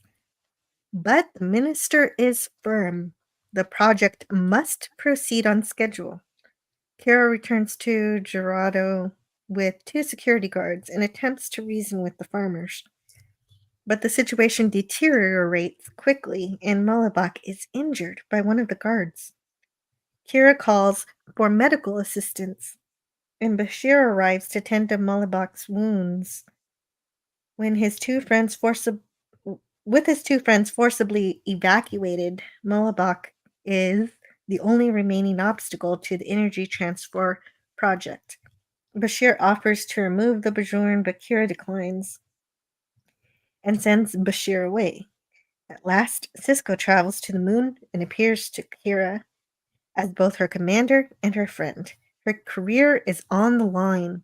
Mullibok's fate is already decided, but hers isn't. That said, Cisco leaves her to her duty. As Kira ponders her responsibilities, Jake and Nog overhear another interesting conversation. Oh yeah, we're supposed to be skipping that part of the story. Conversation. Yeah. The government wants to buy their land.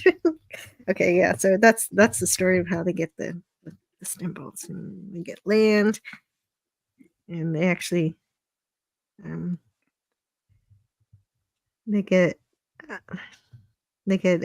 gold press platinum.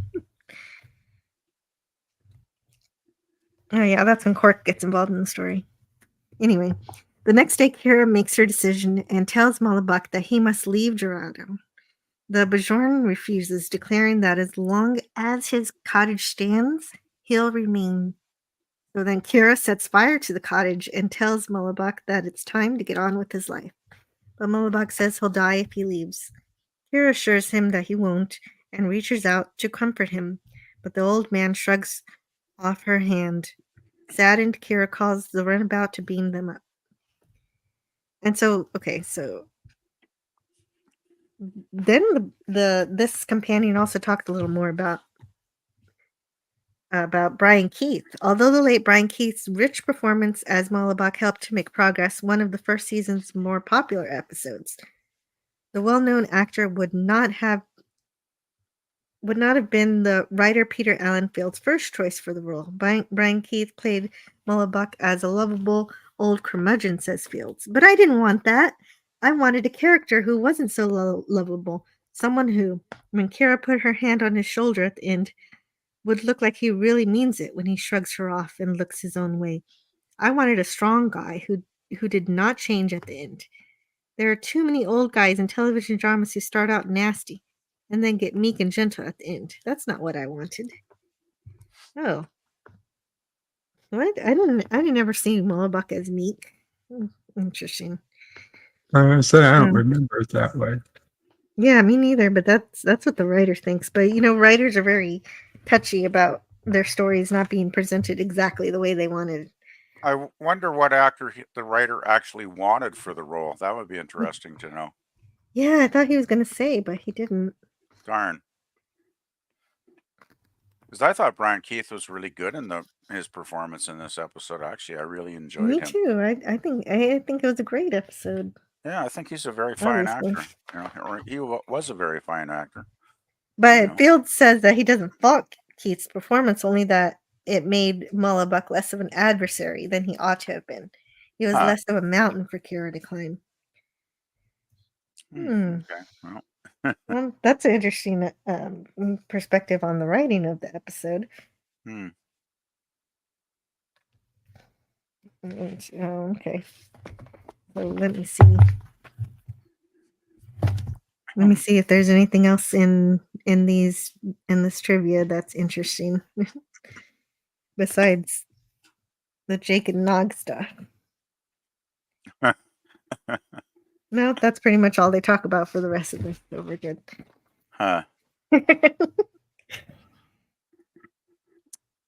And curse them out before they can curse you out, says James Caserta. I just tell them to go away and shut the door in their face. Slam. Well, that's what Mullibok tried to do to Kira. Let's see.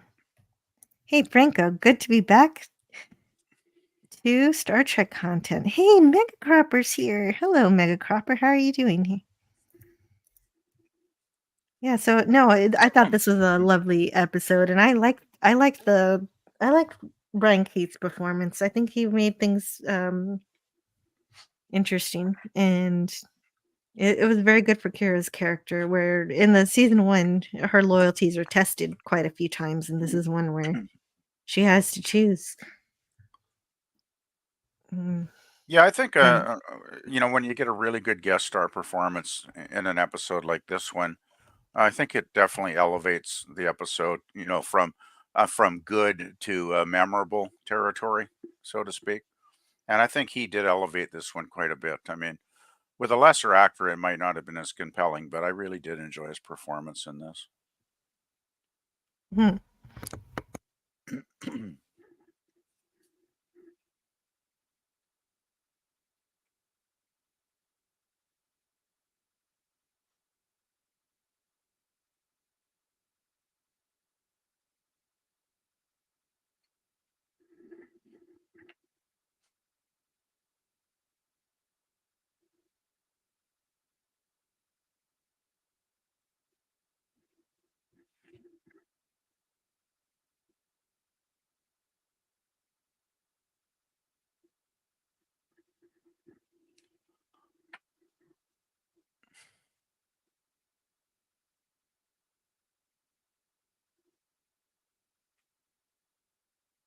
You still there, Joe? Oh, yeah, sorry about that. I meant to unmute. Oh, Thank you I for was telling wondering. me. Those I you was suddenly talking. disappeared. No, this Yeah, is yeah, Franco Walker couldn't says hear you. Joe's on mute. Yeah, no, thank you for telling me. I'm glad you guys are here. I'd be talking. Yeah, that would have been unfortunate if you'd talked for the next half hour and we were just sitting here I'm sure waiting for somebody in the chat would have said something. it.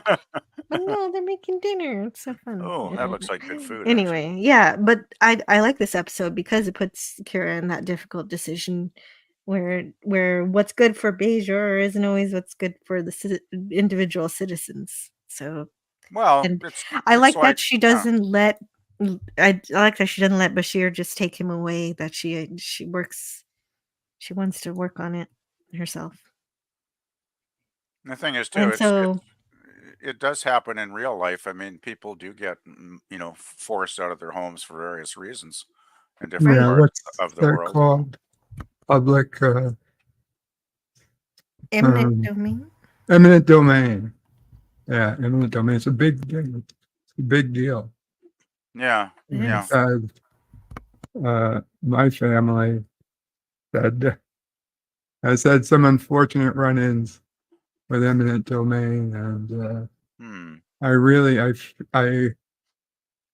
people who lose property due to it, I often feel very bad for, because they're you're up against the government and there's nothing you can do, and no matter what the government tells you, oh, we'll give you fair value, but the fair value is never fair.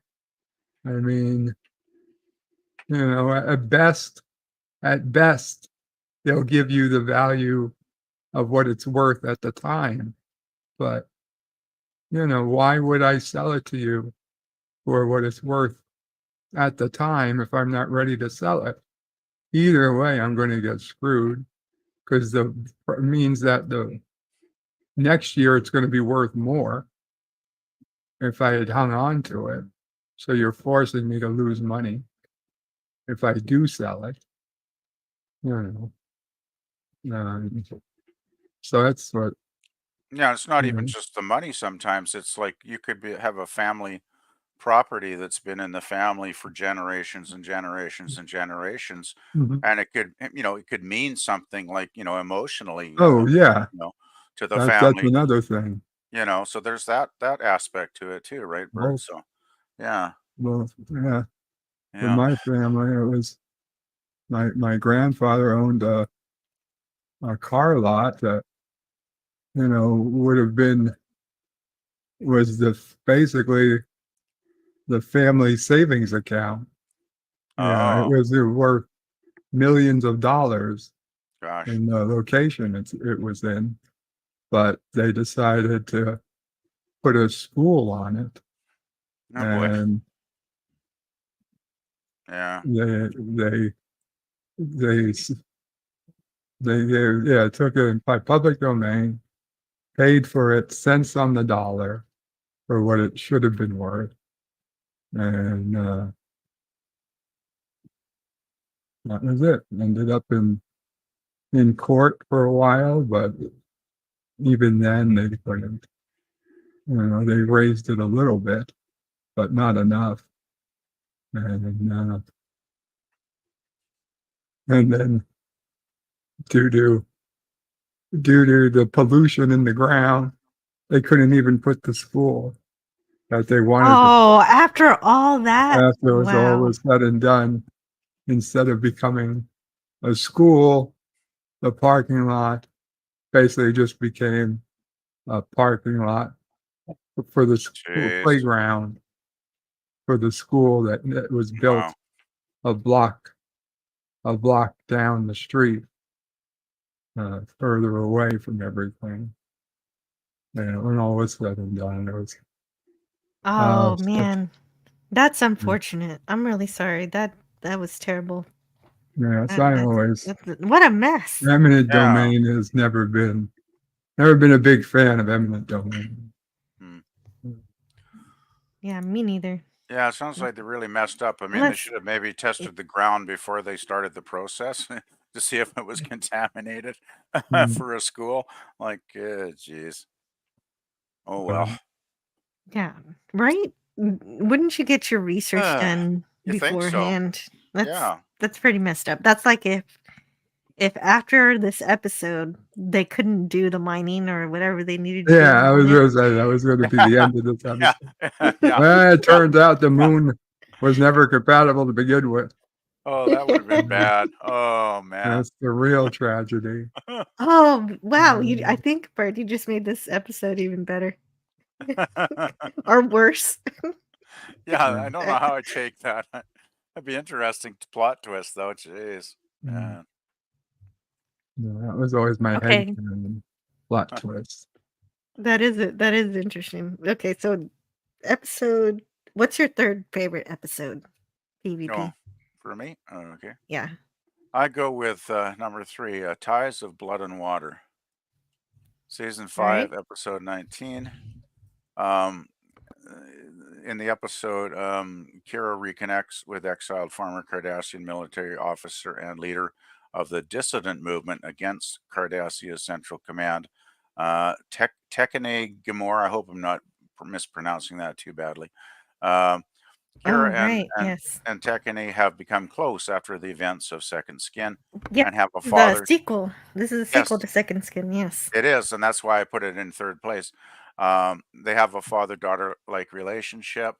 Tekene is no longer safe on Cardassia as Gul Dukat took over the government and signed an alliance with the Dominion. Kira is hoping that Tekene might be able to provide them with valuable information about the political situation on Cardassia and might consent to leading a political opposition to Cardassia and the new Dominion alliance.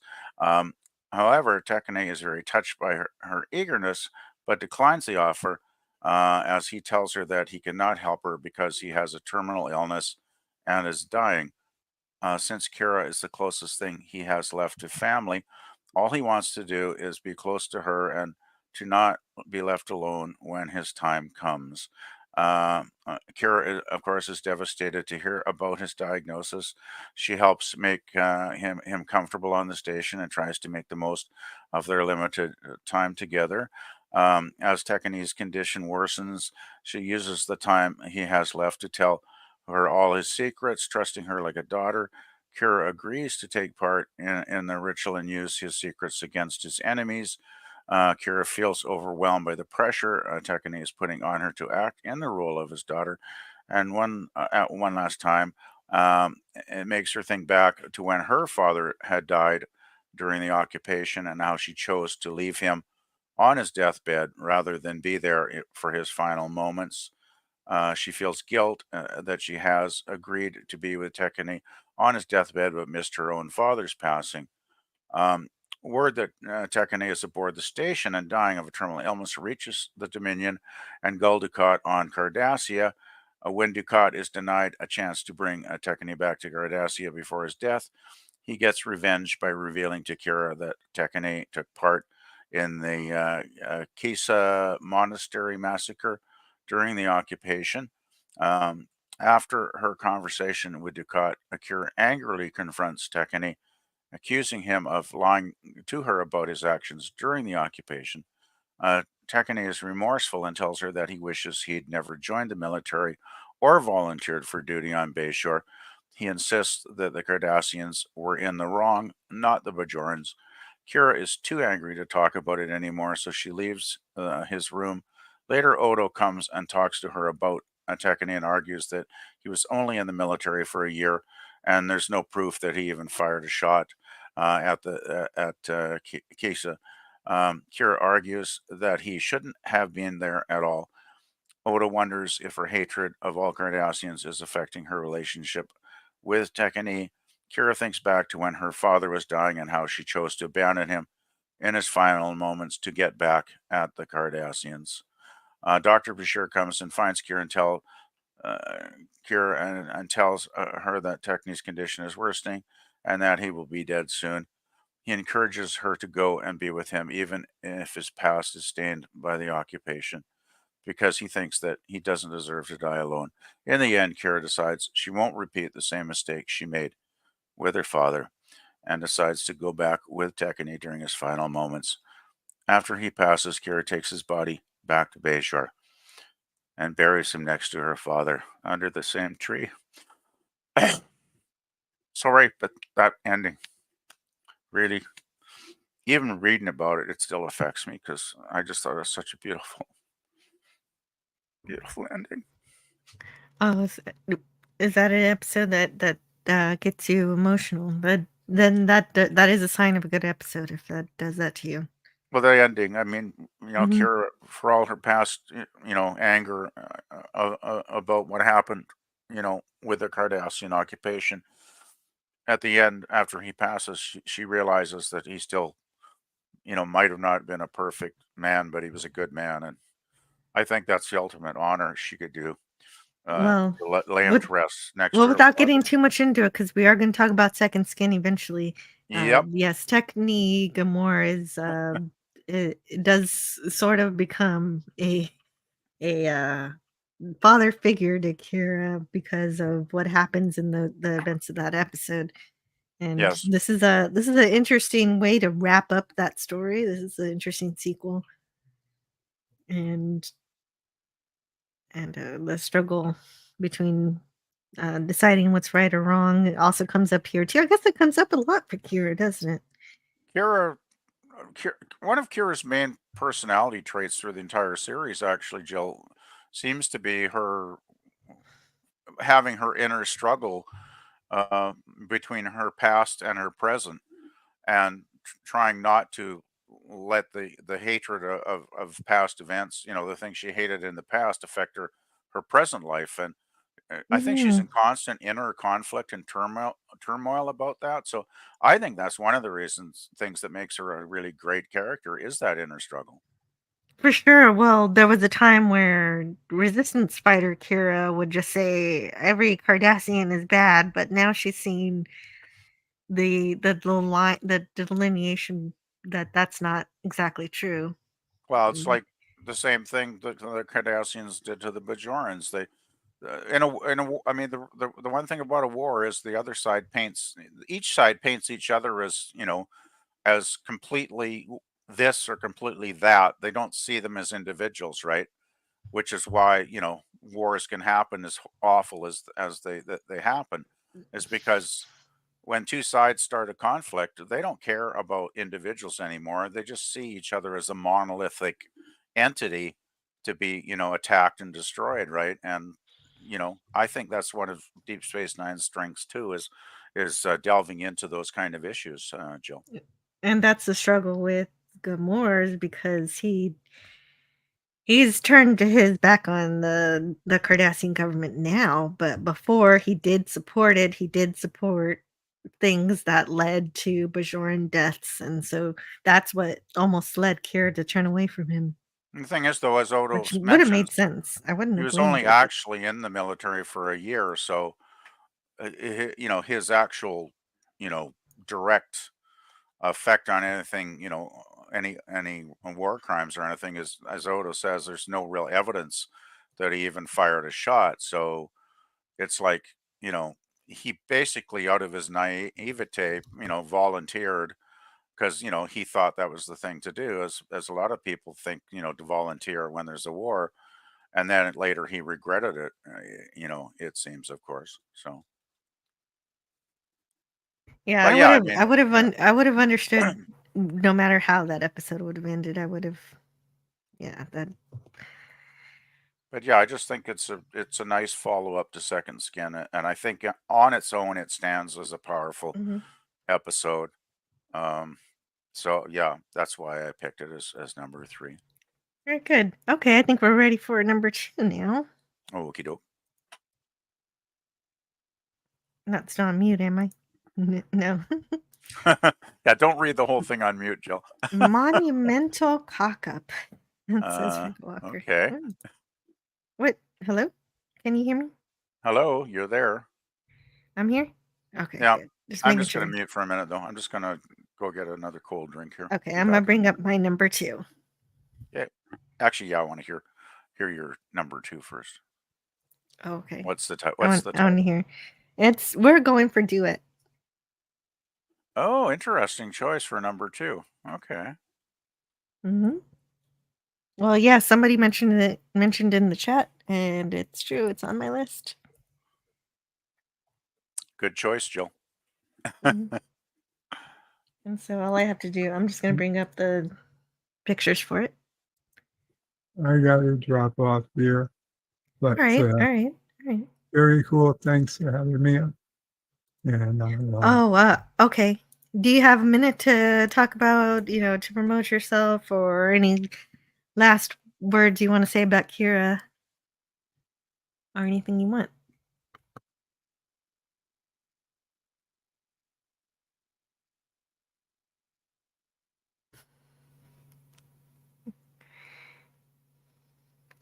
Hello? Well, everybody make sure to subscribe to Bird of Prey 5, his channel. He has a wonderful channel. Lots of fun stuff going on. He's really funny and interesting to have conversations with. Hello? I appreciate that. Sorry. I thought I was talking. I guess I was muted. Thank you, Jill. I love being here. Goodbye.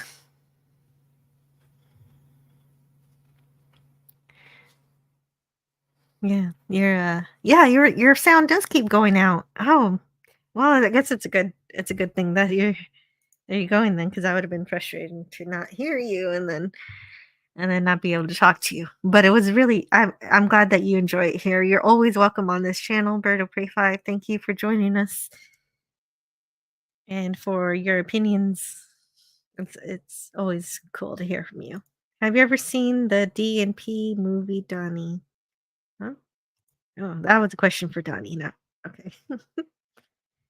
No sound? How about now? Franco Walker, do you hear me now? Thanks all. Yeah, thank you, Bird. It was a lot of fun to talk to you. And we will see you next time. Oh, did Bird leave us? Oh, gosh. Yes, Bird of Prey had to go. He had to go 5 by 5. Okay, good. Oh, okay. And so Duet is my second episode. It's always been my favorite. Speaking of your third episode makes you cry. This episode always makes me cry too. So that is the thing. Yeah, I think the best episodes of any show can do that. They make they don't just play on your intellect; they play on your emotions. I think that's a sign of a really great episode. Definitely. And Duet is definitely one of those. And I knew when I created this live stream, this was going to be on my list. But I didn't know. I thought it was going to be number 1, but it's number 2. Yeah, I'm kind of a bit surprised, but not totally, because Well, I guess I shouldn't give away my top two.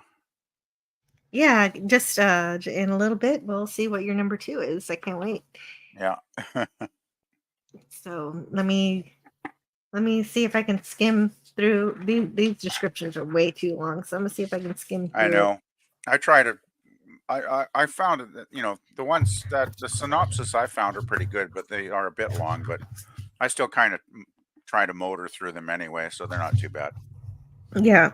Okay, so when the captain, okay, this is for Duet with special guest star Harris Yulin, who plays Maritza. And this one was written by Peter Allen Fields with the story by Lisa Rich and Jeanne Kerrigan Bouchy, and directed by James L. Conway. So when the captain of a Coberian freighter docking at the station requests medical assistance from one of its passengers, Kira's interest is piqued. The captain says his passenger is suffering from Kala Nora, a syndrome that Kira knows is limited to the survivors of a mining accident at a Bajoran forced labor camp that she helped liberate. She heads for the infirmary and is startled to find that the survivor is a middle-aged Cardassian male, which means he was part of the military occupation at Galatep camp, and therefore, according to her, a war criminal. After Kira has the Cardassian, who says his name is Amen Maritza, arrested, Sisko visits him in the holding cell.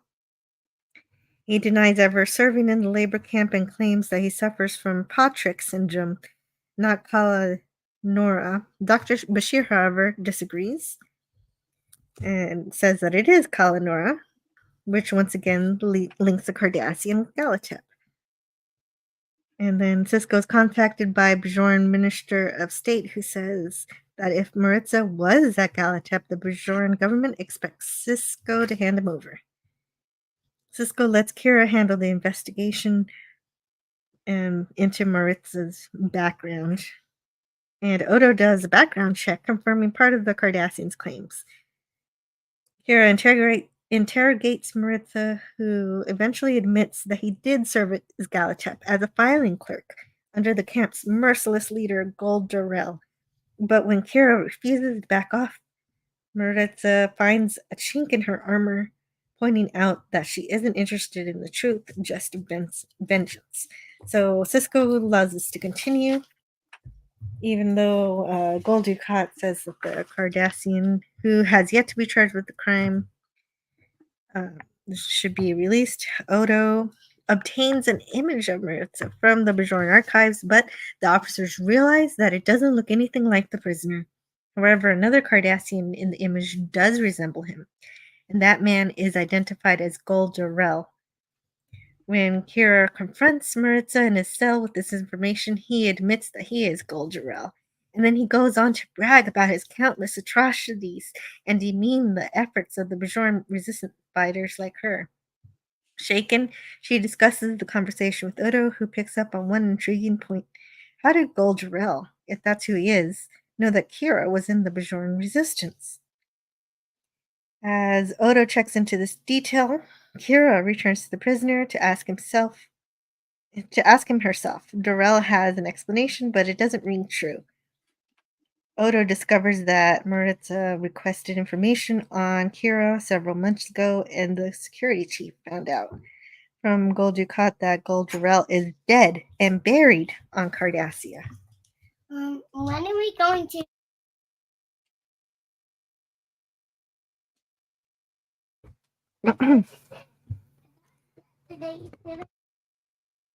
Okay, so, and there is one last bit of important evidence. Records show that Gul Durrell was not at Galatep on the day of the mining accident. Thus, the real Gul Durrell could not have contracted Kala Nora. The other pieces of the puzzle fall into place quickly. Maritza resigned from a teaching post several months earlier and put all of his personal affairs in order. He then specifically requested a passage to the Bajoran station where Kira was posted. And Bashir, who has checked into Maritza's medical records, has discovered that the Cardassian has been receiving doses of a drug used by patients who alter their appearance. It's clear to everyone that the file clerk Maritza orchestrated the entire it's clear to everyone that the file clerk Maritza orchestrated the entire masquerade, so he would be arrested as a ruthless criminal, but why? Kira confronts Maritza with the information and he breaks down at last. This is the part. Well, you have to watch the episode. Maritza wanted to be tried before the Bajoran people as Goldarel, the butcher of Galatep, so that Cardassia would be forced to admit to the terrible crimes committed during the occupation of Bajor. But Kira refuses to let the blood of another innocent person be shed, and she releases him. As she prepares to send him back to his home, a Bajoran man breaks through the crowd on the promenade to plunge a knife into Maritza, killing him instantly. When Kira protests that Maritza was not a criminal, the Bajoran claims that being a Cardassian was reason enough to take his life. Kira, shocked to recognize an attitude that was once her own, responds softly that it was not. And so that is, yeah, so the occupation of Cardassia is something that Kira has to deal with the entire series, really. It's her history, like we've said. And so that's something that is definitely explored in this episode. Yeah, it's a brilliant episode exploring, as I mentioned earlier, that running theme through the entire series of Kira's, past constantly affecting her present and how she struggles with that. So, yeah, I thought this was a beautiful episode that really put those themes, into a compelling story, Jill. Yeah, and it uses one of those ideas in Star Trek where you can change your appearance. You can surgically alter your outward appearance to look like somebody else. And so this Maritza actually made himself look like the evil Gold Darrell, so that he could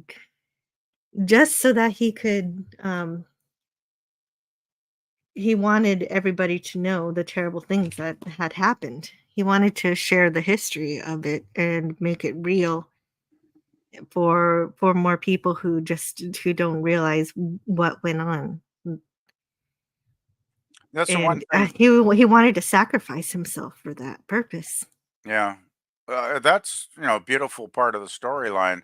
The one thing though is they mentioned that the real commander of the camp had passed away 6 years previous, I think it was. Yeah, he was already dead, and So it was that's the one flaw I'm thinking is in his logic is are the Cardassians really going to put him on trial when the actual Cardassian military you know commander of that camp is well, I guess already not. dead? Yeah, yeah, I guess not. I guess That was the that one flaw. doesn't really work, does it? Yeah, that was the one flaw I found in the episode when I was watching it again, the other night. It was like, gosh, as great as this episode is, and as much as I love it, I thought, did he really think it out, or was he maybe out of touch on, that planet he was on teaching? Yeah, yeah, Maybe he had maybe he didn't know. no. That's what I assumed, that he had no news. No news delivered from Cardassia to this planet he was teaching on. So that's the one way I can kind of work around And it. yeah, exactly. And of course, there's no reason to play up this farce when the truth is obvious at this point. Yeah, and maybe their Cardassians don't make it a policy to talk about when their military personnel die. Maybe they just keep it hush Well, hush. especially the ones that they I'm sure they brush over the genocide that they Well, commit yeah, as much as they possibly can.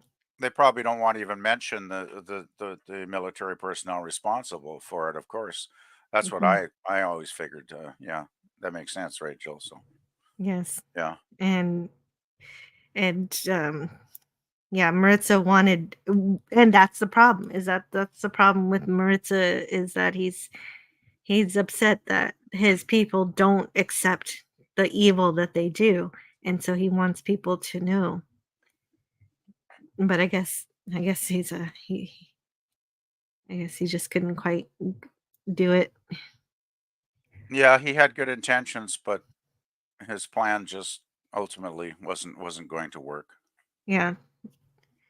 Yeah, he couldn't become the butcher of Galatep as Yeah. that he wanted to be, in terms of getting that history out. Mm. It was a crazy plan, but it It was a but desperate plan. it Yeah. was a desperate plan from a file clerk who was guilty for for taking any part of it at all. Like, just even though he wasn't physically hurting anybody, he was supporting the people who were. Yeah, I mean, he was keeping records of all the atrocities, right? So, I mean, that I'm sure that's happened in real wars too, right, Joe? Where there's always been clerks that had to, keep records. I mean, I don't think I have to go into any details about certain past, wars where certain sides have kept extensive records of their misdeeds for some bizarre reason.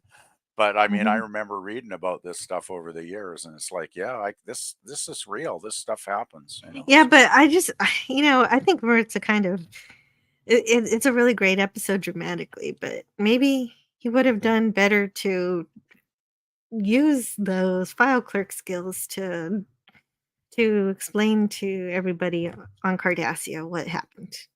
well, it would have been nice if he'd somehow got a way to record the data on those files into a compact enough device that he could have Mhm. eventually shared it, like just Well, put it out yeah, and somewhere. there's lots of ways to secretly Yeah, share information, as Garrick could tell you, I'm but get it sure. in a computer system somewhere and just like release it like massively everywhere.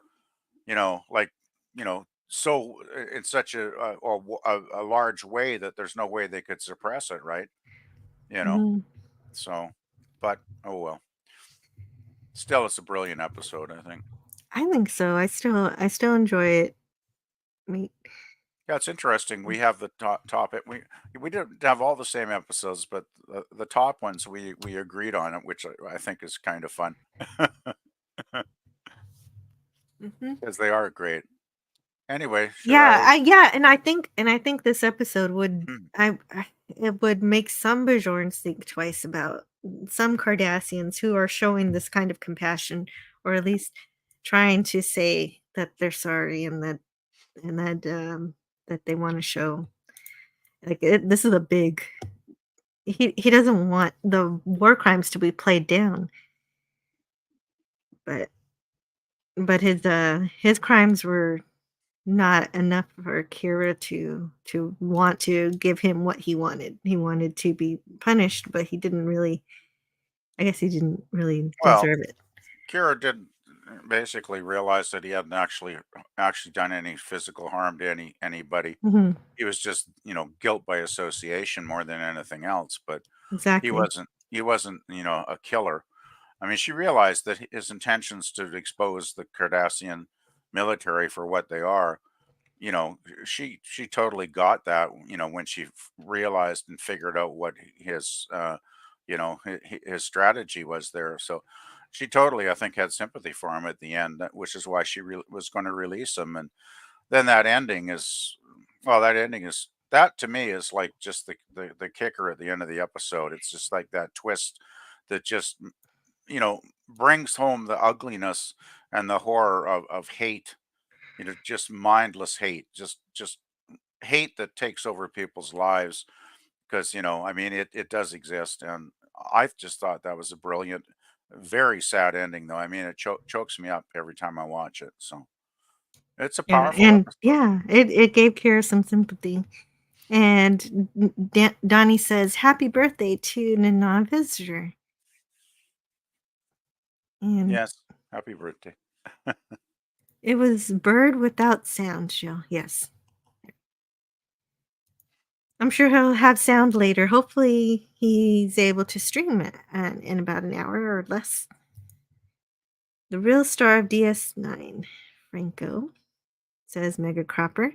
So many great Kira episodes. There are some bad Kira episodes too. I don't know if we'll have time to talk about those. We'll see.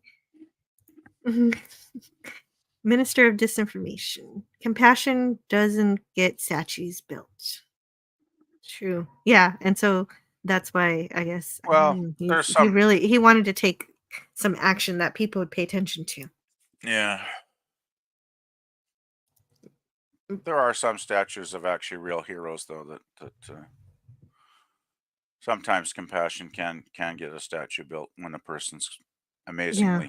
amazingly good. And so one of the writers of this episode, Kerrigan Fauci, said, "What would happen if you had to defend your worst enemy? What if you had to be responsible for his life? There's so much conflict inherent in that concept, and of course it was only natural to use Kira and a Cardassian in that situation and have them both learn something about each other." And yeah, Kira wanted Maritza to be more guilty than guilty of more than he was because of her situation in being in charge of his fate.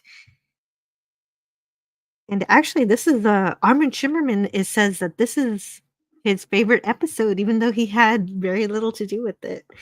He thinks it's a wonderful episode with the writing and directing and acting all coalescing perfectly.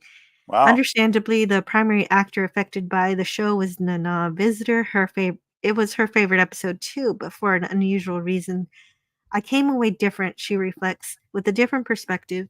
I grew up in New York City, and racism is a subject that I'm familiar with, but never had to deal with in any real way.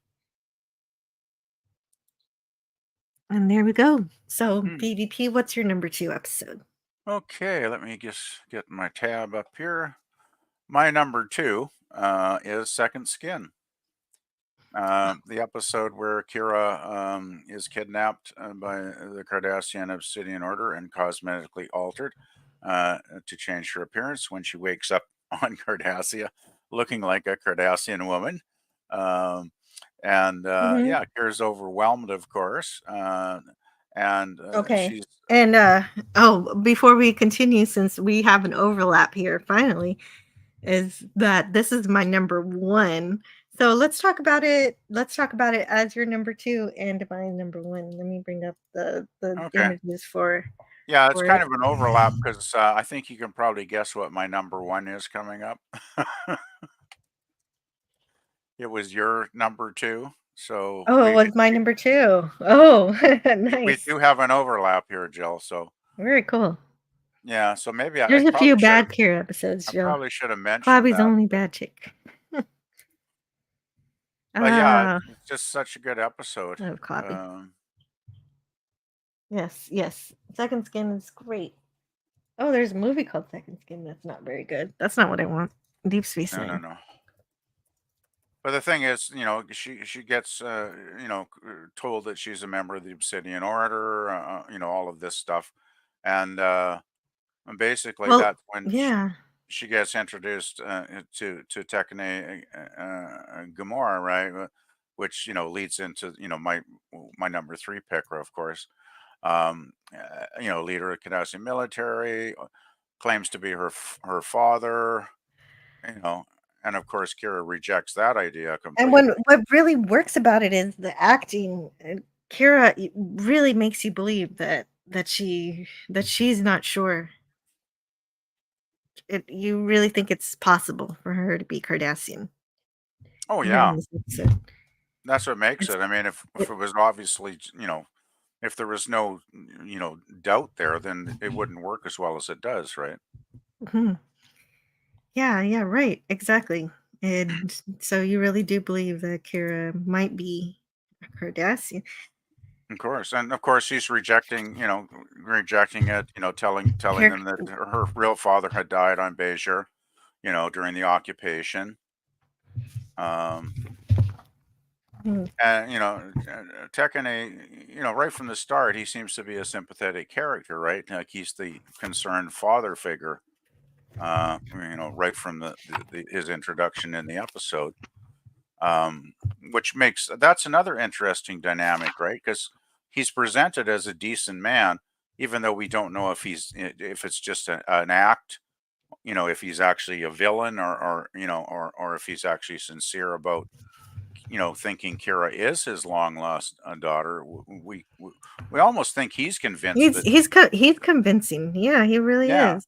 That's what really sells everything. Is that you Yeah. feel like this episode's going to end, and oh wow, Kira's now Cardassian. That would be What really weird. happened here? It would be totally weird. But you know what's even weirder is that what almost happened was that it was almost going to be O'Brien. When Wolf began to okay, wait. This episode was written by Robert Hewitt Wolf, and so when he started, this story was almost going to be. He says, "My original idea," he recalls, "was that O'Brien was a Cardassian, but he didn't know it. He'd been replaced during that Cardassian battle he was in 20 Oh years no! earlier from the Another wounded." Mild Suffers episode, right? Yeah, that's what I'm he's so amazing. glad they didn't do that. That would have been awful, actually. It would have been terrible. Like Yeah, really. they're always picking on O'Brien in Deep Space Poor Nine. Miles. The replacement was a deep cover agent who would have been given O'Brien's memories.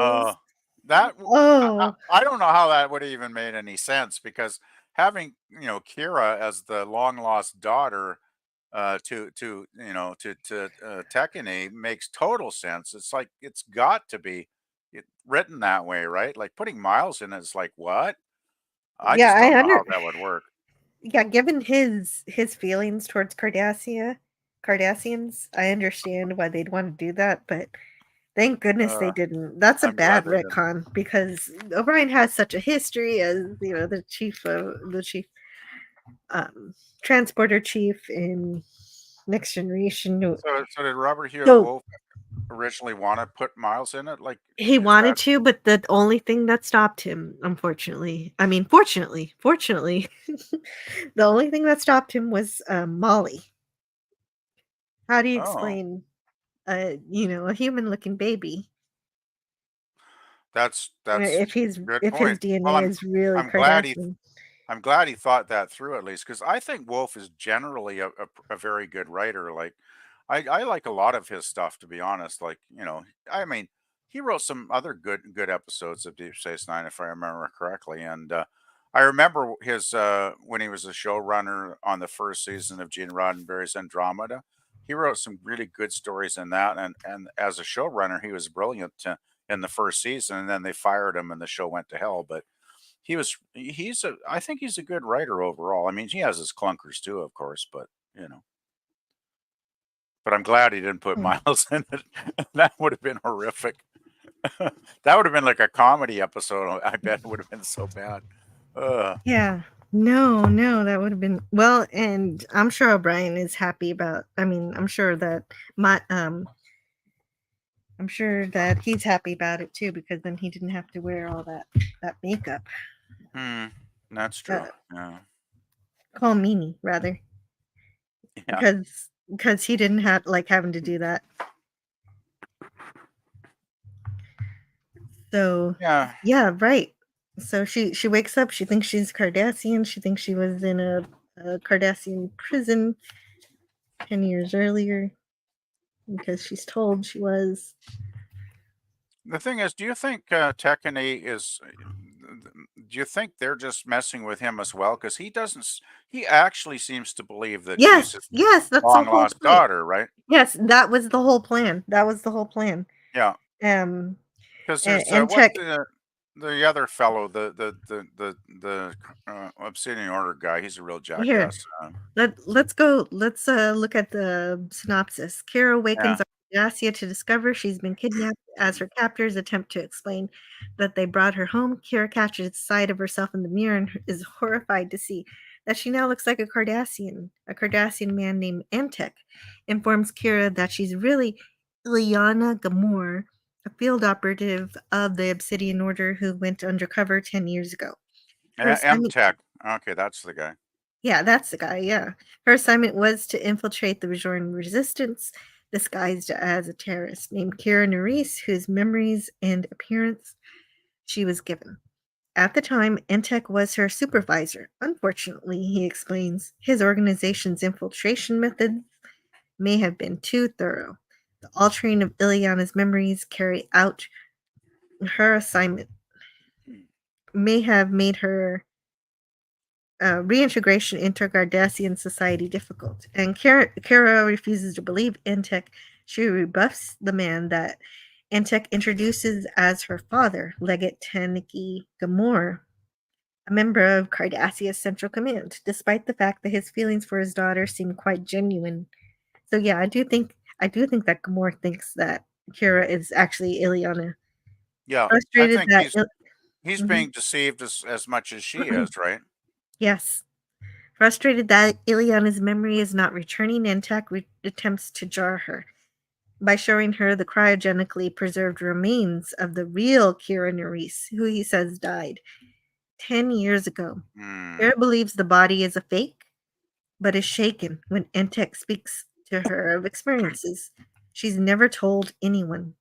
He claims the experiences are artificial memories the Obsidian Order implanted in Ileana for her mission. So that's kind of how he plays mind games with her.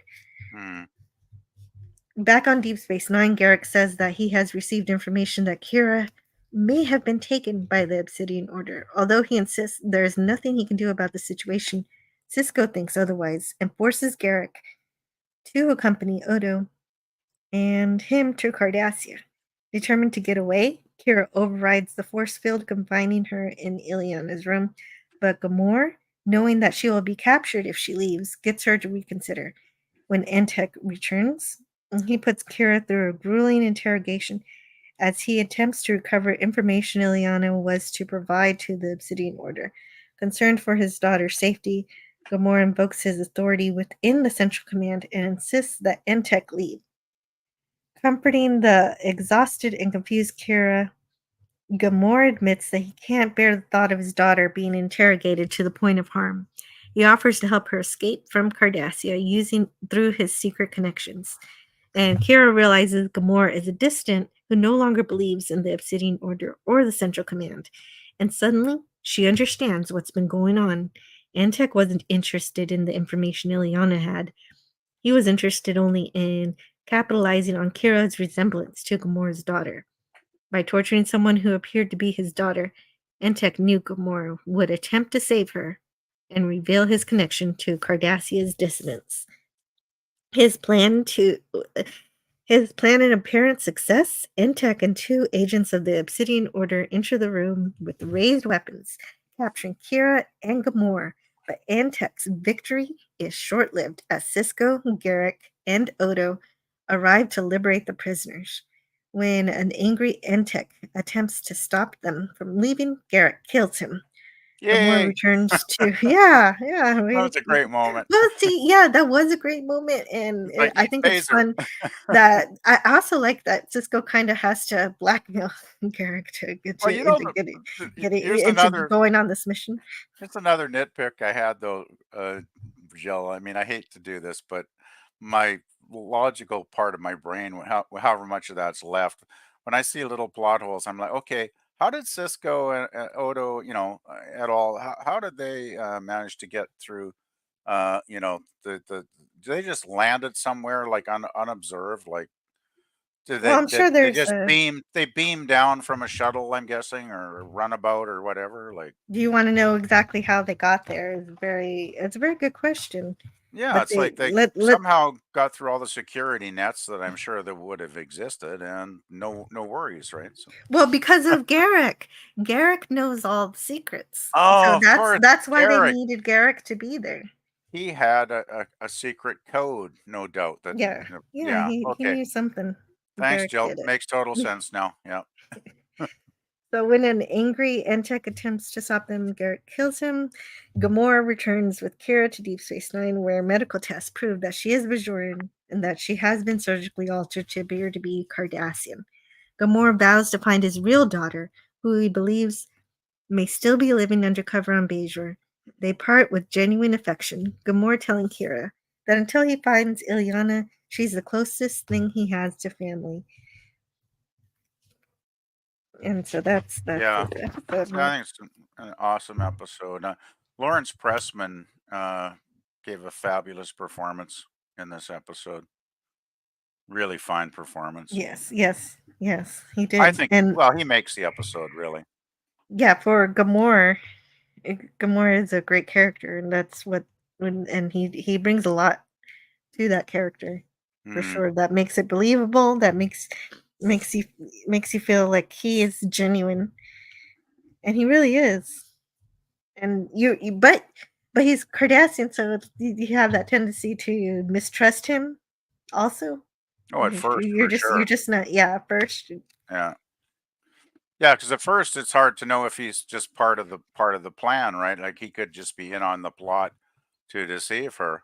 And then we realized, I realized partway through the episode, it's like, oh no, wait, he's as much of a being deceived as much as Kira is, right? So then Mhm. that's when I started to feel sympathy for him, and he became a very sympathetic character as the episode went on. Well, yeah, and oh, and also there's a little bit of O'Brien in this episode, and even though he does not become a Cardassian, he does modifications from the Defiant to hide Kira from the Cardassians. So Oh, that's okay. some good stuff. Mm. Yeah, overall a fabulous episode. I think so too. I Yeah. think it's Yeah, yeah, it's an A+ episode for sure. definitely. Well, I'm glad we agree on the top few here, Jill. That's kind of neat. Mhm. Yeah. Yeah, so Oh, geez, I hold don't know on. what to do. We've got what? How many? We got like what? My turn, your turn. I can't remember. I'm out of order now. Well, I'm doing my number one right now. Well, I guess we already did your number one but you could talk about it again in a minute. But I did Yeah, want to well, read this little yeah. thing from the Deep Space Nine companion. Right. It says from Kira, from the Na visitor, she says, when I see Cardassians starting to get a little bit into a state of panic after 18 hours, I know exactly what the problem is. It's very, very hot when you're covered in rubber in the head area. You can't sweat, and when you're doing it, it's in 100-degree weather, it can be tough. I'm so glad I'm not a full rubber head. Acting in all that latex can be distracting, but Visitor followed the advice of other rubberheads. As she plunged into the episode, she said, the most important thing to get over is the fact that you have makeup on your face and to not let that do the work for you. Good point. So Good point. she said, she knows that her Cardassian makeup covered over my nasal passages and every other place. A Ouch. claustrophobic doesn't want to be covered up. Yeah, that And would be fun. but it also says that it may have helped her generate the correct frame of mind up for Kira in the episode. Normally straight-shouldered Major exhibited an uncharacteristic slouch while she was imprisoned on Cardassia. Visitor explained that the posture shift was a conscious effort on her part. I was a prisoner, she said. I was caught and trapped, and I automatically went back to the times I had been a prisoner not so long ago. And so that's how she used her troubles with the makeup to her advantage in her acting, which is great. Yeah. When instead of complaining, you use it for your work. I can see it because the makeup sounds extremely uncomfortable, and being kidnapped and imprisoned would be extremely uncomfortable. So using, her, dealing with the makeup on her face to generate, some of her acting in the episode makes total sense, actually. So yeah, good on her. Good thing that she did there. Yeah, definitely. So this is an A+ episode. This is also I asked even though he can't be here, Scotty R37. I asked him what his favorite episode is, and it's Oh this yeah. one. And I didn't know that it makes sense that it's I think I don't know if it's actually his favorite, but this is the one that he came up with offhand, and it turns out to be the one that I picked for my number one. So And famous it's your or number two. favorite Kira or favorite overall Favorite episode? Kira, well, because the Favorite Kira. Okay. the favorite I just Kira wanted to episode, double because check that. that's the theme for today. Yeah, yes, it is. Mhm. So let's see. What do we got to? Well, to cover and still. I think it's better than Face of the Enemy from TNG. And so there you go. Oh gosh, For yeah, I would agree. But I like that episode too, but this one beats that one out for sure. And I think it's because Robert Hubert Wolf he knew about that story. So that's what's good about this author is that he actually cares about things that happened before. Imagine caring about what happened before in Star Trek and using it for your current story. So he didn't want to do a copycat of that story. So this is why it's completely different episode, even though it has similar story beats in terms of surgically altering appearances. Yeah, I mean, surgically altering a character is like it's like a starting point. It doesn't have to define the episode itself, right? Mhm. So Right, and yeah. And so and Kira actually thought she was a Cardassian. And yeah, that was oh pretty my funny god. actually. It's that first reveal, she's like, "Whoa, oh shit!" Right. It was kind of funny for a second. You And gotta admit. it gets to the point where you're questioning it too. And so anytime you Oh can actually yeah, do that to the audience, that's the best. hey, keep us on our toes. That's probably the best thing to do as a writer. There's too much predictable stuff being generated these days. Let's put it that way. Mhm. And Anyway, so so well, I'm still looking through these notes and I'm gonna see yeah. what I like from it, and So you covered I'm still looking. you already covered my number one episode, so I don't know if there's much I can add to it, really, Jill. Oh, okay. If you have anything you want to add to it, you Let can. me see here. I'm just gonna take But a quick look. I'm still looking at Second Skin. I'm not sure. I might be done, but I'm just checking. Well, If let me there's know anything when you're else. finished because I'm just taking a quick reread of this little synopsis I found for Duet here. Uh,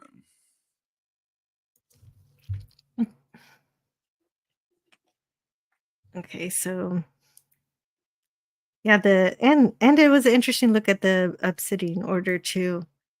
To there's a nice little glimpse, yeah, of them. Yeah, right. To see what this the Obsidian Order is obviously the spy organization for the Cardassians, and so they're trying to find dissidents within the Cardassian government. So unlike Section 31 and the Federation, Obsidian Order actually works with the government. They're actually in tandem. And That would actually make more sense, actually. mhm, yeah. I always found Section 31 to be a bizarre concept in Star Trek. Like I've never Yeah, really because accepted it. well, I don't really like it because I don't see it as real. I would actually like it if it happened during Deep Space Nine and because of the Dominion War. My only issue with it is that they track it all the way back to the beginning of everything. And so all the way to Enterprise. Enterprise eventually has Section 31 episodes. And Oh, really? so Oh, geez. So it came in and during the real so that Trek era. means that That's it's yeah, unfortunate. so that means that it's there throughout Trek Yeah, history, which kind of messes up a lot of that stories, I that think, doesn't make any sense retroactively. in the context of TOS at all. It doesn't because it doesn't match up with Starfleet values Well, it's the at exact all. opposite of Roddenberry's optimistic vision of the future. Mhm. Yeah, Like and that's the issue man, with it. that makes no sense. Oh boy. Yeah, Gosh. he had to muck up the history from that point. I know some people like Section 31, but I'm not a huge fan. I don't know. I'm stubborn. I fail to recognize it as canon because it didn't exist in TOS. So I prefer the optimistic, version of 60s Trek. That's always my go-to series. So Mhm. Yeah, can't beat definitely. Kirk and Spock and McCoy, I'll tell you. They're so good. Well, TOS is my favorite too. Yeah, I just love that show to bits.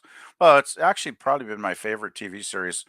First time I saw it was in 1969 when it went into syndication on my local channel, and I think it's been my absolute favorite TV show ever since then. Like, I mean, there's many shows I love, like The Avengers or Man from Uncle. Like, I love those shows, but I don't know. TOS is always like TOS is like that first love, like that first real love as a kid. When I saw it, I was just like, this show is so good.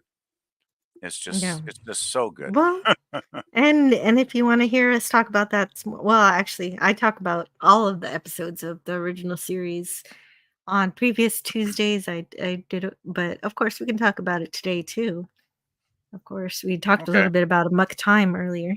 Anyway, so I So really love Second Skin because it's a really interesting look in Cardassia and Kira's view of them, and that's really a huge part of her story arc as we figured out today, and this yeah. is a great step for that. And so, did you have anything you wanted to add about Duet? While I go see what Let the me chat's up to. see here.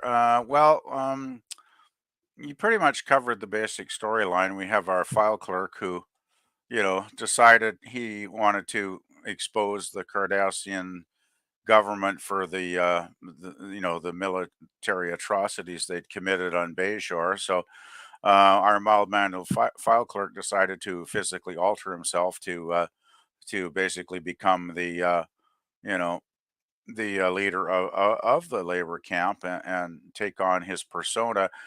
One thing I want to mention is I do think that his acting. Oh gosh, what's the actor's name again? Oh, Keith, something. Yeah, Uh, I don't have it here. Roger Keith or something Keith. Oh Yeah. wait. No, you're right. No. It's Lawrence Pressman. Lawrence Pressman. Sorry. Oh, I was thinking about somebody else. is that the Lawrence Pressman in Second Skin as well? No. Oh no, you're right. No, that I'm thinking of the wrong person.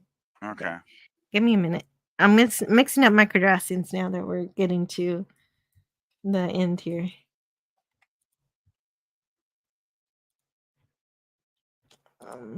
Hold on. Maritza. Well, the actor. So let's look him up. From Duet, his name was. Let's see. Well, they make this easy to find. Harris Yulin. Okay, that's why Harris Yulin played Maritza in Duet. So there Okay. you go. Okay, I want to definitely give him a shout out as I think his performance. That's probably why it's my number one episode for his performance. Is to me a large part of why the episode works so well is his performance is just so intense. Like you know, when he starts, telling Kira that he's this major war criminal and he's proud of it and he's proud of all the atrocities he committed, and he goes on and on and on, just hammering her with all this, awful stuff he's telling her. I just thought his performance was so intensely brilliant. I was like, wow, this is really this is a top-notch performance he's putting out here. And I started to hate the guy at first, right? And then of course as the story unfolds and we realize he's just a tortured, file clerk, when he talks about how at night he'd try and not hear the screams, when he was trying, at night when he's trying to sleep or whatever. And he realized what a tortured soul he is. And he plays, he plays the like when he's like trying to pretend to be Mhm. the military, killer, the leader of the labor camp, and proud of his atrocities, and then he flips to the point where he's playing, now he's flipped to the Right. file clerk, Right. And yeah, and and there's it's a point in the brilliant. episode where he does kind of make you hate him. Like, oh, he's admitting to this. He's and then the evidence says, oh, look, he looks like him too. And so things are not always as they seem. And so the plot twists of this episode are really good. But I also Yeah, want to make yeah. sure to say goodbye to Donnie. I know he's been gone for maybe 13 to 15 minutes by now, but I Uh-oh. just wanted to say Bye, Donnie. I'm Oh sorry I well. missed you leaving. But yeah, I just And thought the way he flipped his performance, like he just changed gears, right? Like was just so good at it in the episode because at first he's just this hate mongering, just horrible, person that's committed all these atrocities, and then he flips to this sympathetic, mild mannered file clerk that's just like still tortured. Years later, he's still, he's got like post traumatic stress or whatever, right? And it's just he's just so good in the part. Like the writing is great, but his performance just puts it over the top for me. So yes, I think maybe what I want to do today is remember the name Harris Yulin because he really to get my Cardassians in order, to get them straight.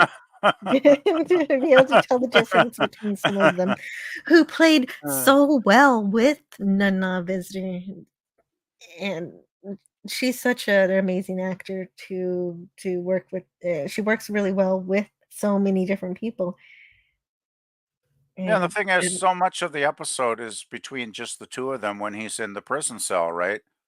And it's just Mhm. basically a verbal exchange back and forth for quite a few scenes, which, in a poorly written episode would be tedious and boring, It could but be. It could. This episode could have could easily have been easily been awful. super boring. Yeah, It's but true. the writing and the performances are just so A plus that it was just riveting. Like I was just hooked right from the very, first scene to the last scene. Like, and oh, that last No, scene. you're right. You're right. No, well, a lot of people like having war, like battles and everything, but this was a Hmm. battle of discourse.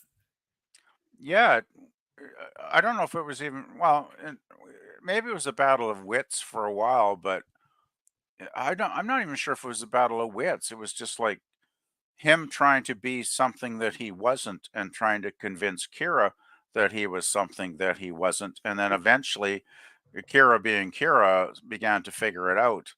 And then, then his wall of lies broke down. And then when he starts, goes back to his real self as a file clerk and he's sobbing, oh man, that scene broke my heart. It was so good. It does every single time. Yeah, It breaks my heart too. it's so It powerful. works, and I credit the actors and the writing. And this is a great example of how you can go over difficult issues in a compelling and powerful way. And I'm so An happy intelligent way with this too. one. Yes. It's like, gee, I So, remember a TV like this. Man, I don't know what happened to TV because it's not that long ago when we had this episode produced, right? And oh, I hope yeah, we it's can the get back 90s. to quality like this. Yeah, I really, I hope, while I'm still around to enjoy it, that they'll finally get. I mean, I know there's still, a few good Well, shows I that pop mean, up occasionally, but how did it not get an Emmy? PvP. they hate science fiction. I don't know. That's my go-to reply. It's like, well, it's like look at the Academy Awards. How many science fiction movies have won an Academy Award? But this one totally would. This should have won an At Emmy. least, yeah. Harris Yulin and Visitor, just so great. Yeah, yeah, they were just perfection in this episode. The two of them. You must be talking about Duet. Great episode. Yes, Dan, Candy, we are talking about Duet, and we're very happy with that one. Our top two are interchanged. This is PvP's top two, top one. This is his favorite Kira episode. We're talking about top 5 Kira episodes, and it's kind of interesting to go over Kira episodes because these episodes would not be my top Deep Space Nine episodes at all, but this one might be a contender.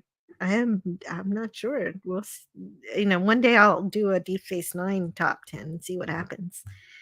Mm. Wow, that would boy. I need some But advance notice of that though, Jill. I got a lot of episodes I need to rewatch.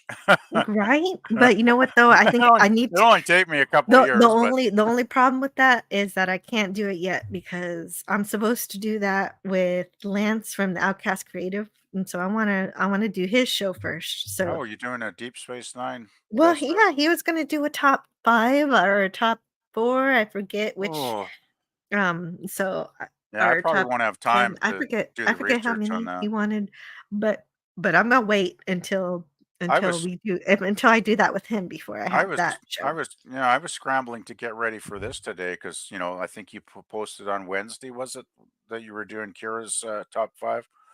Yeah. So I had to scramble, but I managed to watch a couple episodes at least, which I thoroughly enjoyed, by the way. Rewatching those, it was like, wow, these are so good. I haven't seen these in a while, and gosh, it was fun watching them again. Yeah, Dan Candy says for season 1, definitely top 5, if not top 1. Sad that DS9 came out. If DS9 came out today, people would accuse it of being DEI, says James Caserta. Well, that's an unfortunate side D- effect of the What's climate, or where people will. DEI? I'm not getting the translation. I guess I'm Oh, too old. okay, so well, the problem with this in particular is that okay. See, I'm not up in some of the modern lingo, I guess, like DEI.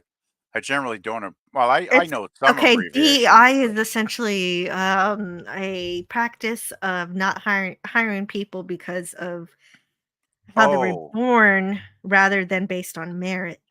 And right. well, but You're that's talking hiring but people on superficial characteristics other than their merits. yeah, but people would falsely accuse this of being DEI. That would not be true, but Huh. I it don't would be see that. unfortunate. That Hmm. is an unfortunate side effect that some people think that applies to everything, Gosh, I but the don't problem see it. is it's not.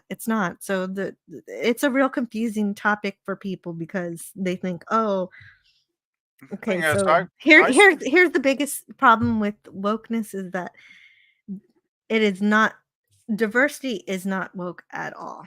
Diversity exactly. is discriminatory. It is segregation. It is as is it's demonizing others in order to push your agenda for this or that has nothing to do with the people that you're supposedly supporting.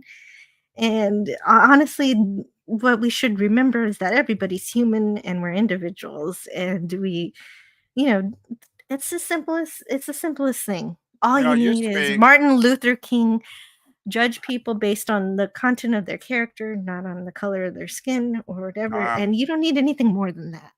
I Everything still else is just bogus. I still remember the I have a dream speech, which I've watched numerous times over the years, and it's so inspiring. Still, it's inspiring. I wish people would just listen to it.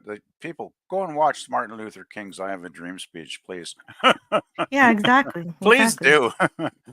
But yeah, I think wokeness is just a new form of prejudice, from what I've seen, Jill. It is. It is basically James Caserta, a good example of a woke Star Trek episode that's not actually Star Trek. See, there are no woke Star Trek episodes, but I guess unless you include things after 2005, and that's why I kind of don't count anything made after 2005. An example of that would be one of those Discovery episodes where a male who happened to be white said something. I forget his name, or I would just say his name, but he disagreed with Burnham. He was like, "No, Burnham, this is the way it's supposed to be done. I'll show you." And then he gets behind the cockpit of some ship, and he Yeah, dies. I He heard about dies that. because he was mansplaining to Michael Burnham, and how dare he do such a thing. And He so was he must be he punished. He must he be punished dies. for the crime of He what? he di- he dies because he was born a white man, and he had Yeah, the audacity to essentially. have his own opinion on And something. so that's woke. So that's a That's an crime now, example right? of Uh, the apparent it Ugh. in Um, Discovery, yes. yeah, It is a crime in Star Trek Discovery. yeah. So just I guess gosh, I don't know what the solution is. I mean, I've been a white male for 66 years now, Jill. I don't know what I can do to fit in anymore. I'm just I'm so unacceptable now. It's like, oh my, No, and so that's the trap that they get you in. that's And horrible. it's just And not it's fun. prejudice. It's just not interesting.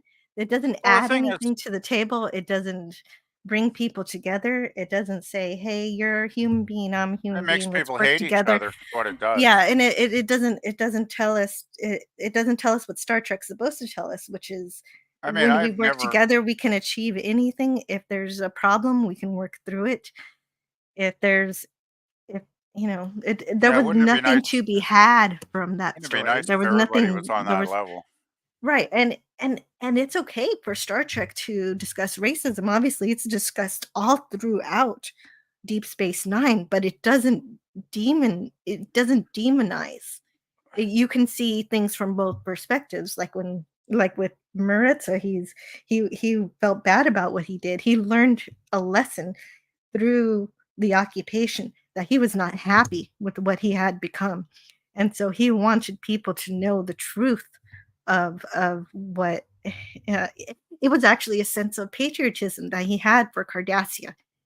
For Yeah. Cardassia, he wanted to sacrifice himself to show everybody the atrocities that happened because he He doesn't won. want to see Cardassia do this ever again. He, And that's he, how you write good Star Trek. That's how you tell people that even when bad things happen, even when people hurt each other and there's discrimination, that you can learn from it, that you can become a better person.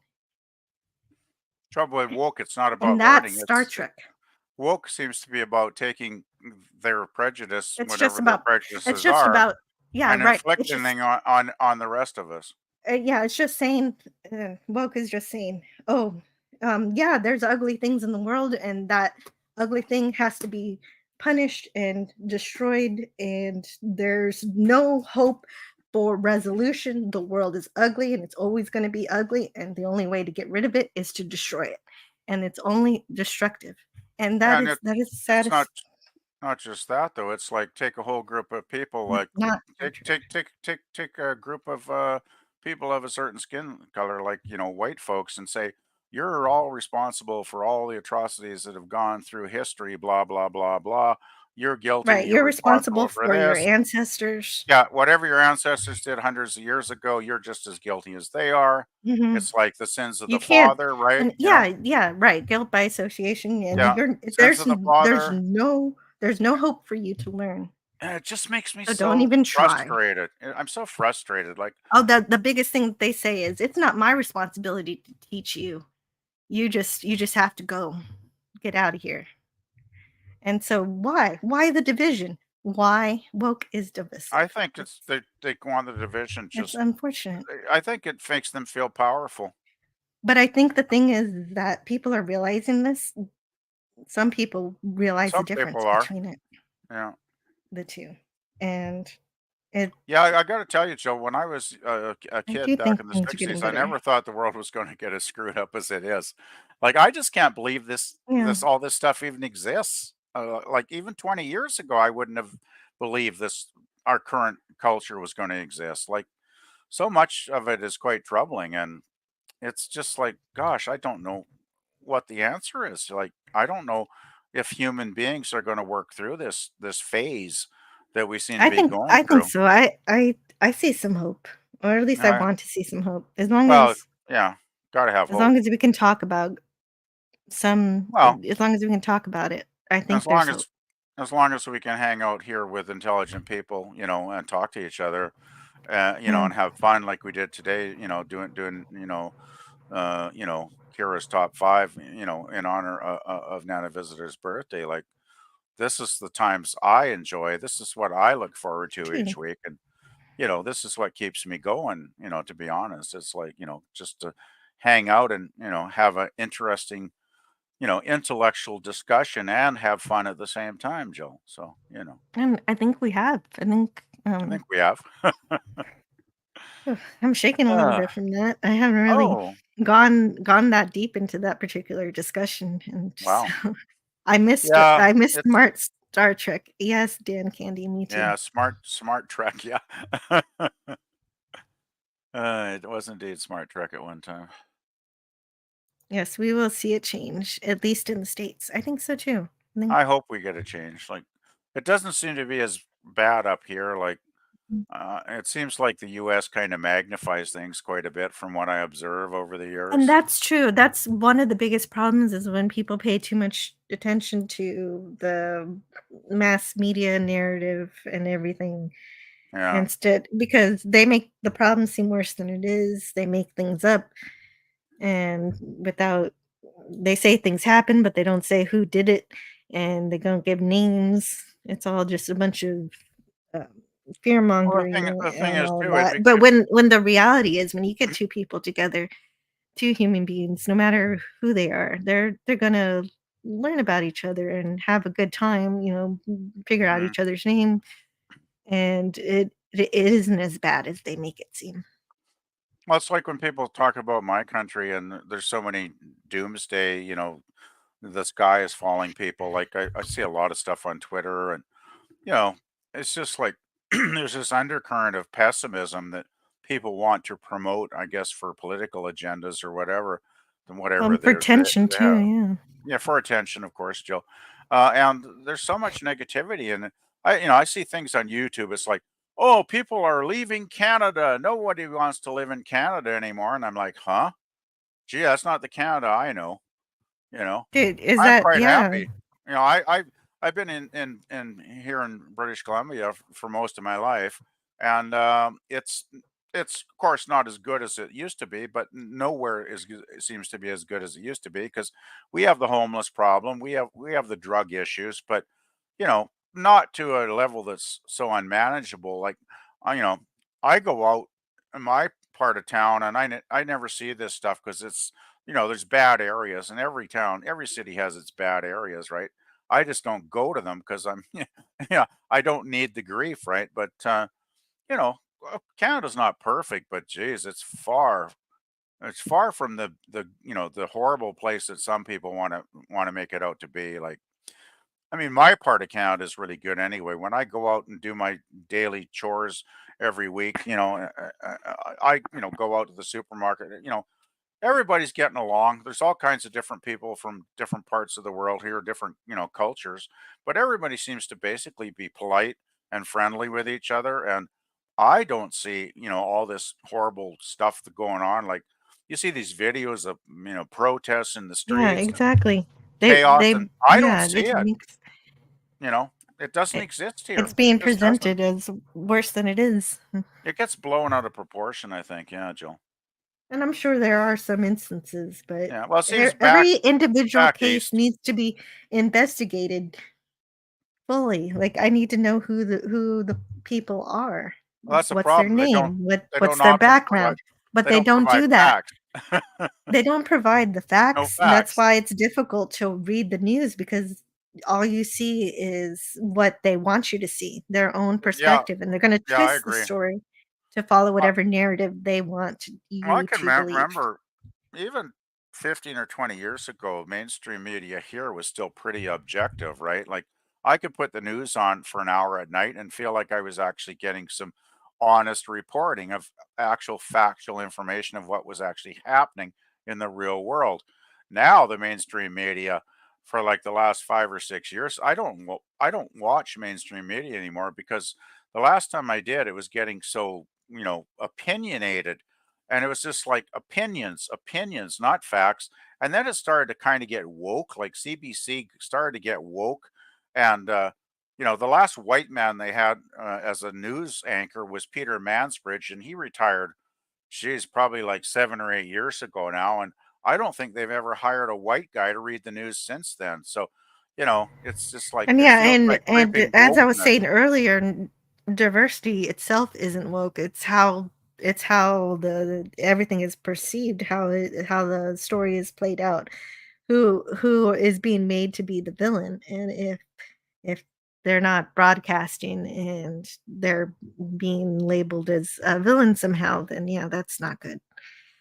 Yeah, it's But unfortunate. I can't really speak on the on on Canadian broadcasting, but so I'll have to trust you on that one. I'll Well, have I to imagine ask Scotty about it I later. imagine American broadcasting is Mhm. that's pretty. It seems to be on one We're side all against another side. individuals. Brian of Nazareth. And yeah, Ah, that Brian of Nazareth is a wise guy. yeah, yeah. Geez, there's so much wisdom in the world. If only people would embrace it Mhm. What if I instead of were a embracing the Kardashian? crazy. I don't know. Hmm, Hey, actually, Jill, you need to get a Kardashian avatar. That would be cool. that would be funny. Yeah, you should do it. That would be Okay. great. Hey, Pep for Hire, are you listening to this? Make me a Kardashian. I'll ask him Yeah, later. He's not listening. that would be All awesome. right. But yeah, so those were our top 5 Kira episodes. I there's lots of other Kira moments. Like there's this episode called Meridian, and I really hate it. But there's a B story plot that's kind of funny where this one creepy guy wants Kira in a holodeck program.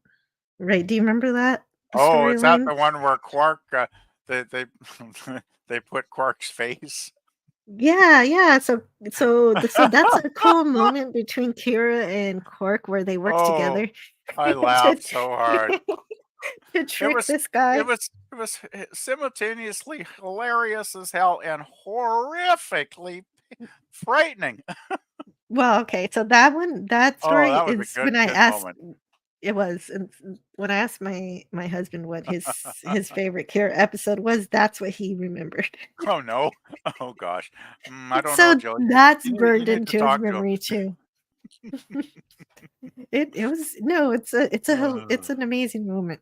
It it is. certainly it Well, certainly and is also amazing, but it's yes. also Kira and Cork don't always have the friendliest of exchanges. No, they don't. But They do not. but when it came down to it, Cork did something good for her.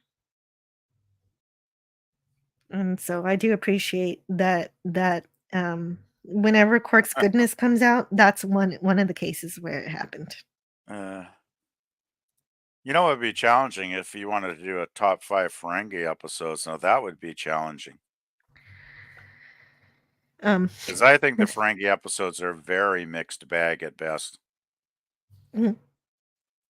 I mean, there's some Oh good yeah. ones, but I there's a lot of no, bad ones. I love a lot of yeah, there's some bad ones, but I love the one where they do the prisoner exchange and Iggy Pop is there. That's a good one. Oh, You Iggy remember Pop. that? Wow, I forgot Yeah, that one. Iggy Pop was a Vorta. Yeah, Iggy Pop was Huh. a Vorta. That's one of my favorite Frankie Iggy episodes. Pop is awesome. I saw Iggy Pop live once, Jill. Oh, nice. I saw him That's during awesome. his American Caesar tour in But 1991 oh, into the Commodore, and he was hey, fabulous. Gavin Blackburn has my back. That one's called The Magnificent Ferengi. It's a great episode, changed my mind. Yes. Okay. Yes, it is. Well, and also it pays a bit of homage to Spock's brain because Oh there's no. a dead Vorta and they use a remote control to walk him around like I guess a sci-fi version of Oh, Bernie's jeez. you know, Weekend at Bernie's. Weekend at Bernie's, yes. But it's amazing. It's an amazing episode. Uh, Kira's not in it though, but somehow we got onto Frankie episodes. That was the power of the A and B pot. Now we get 10 episodes of the same boring plot. Right, Gavin, that is something that's frustrating on about modern television is that you get only you think you're getting a whole season of episodes, but really all 10 episodes are all the same story and you have to keep watching every episode for each little piece of the story. And so it's just the whole season is just one giant movie yeah, they that take you like have a to piece movie and together. chop it up, right? Is what they're Mhm. doing.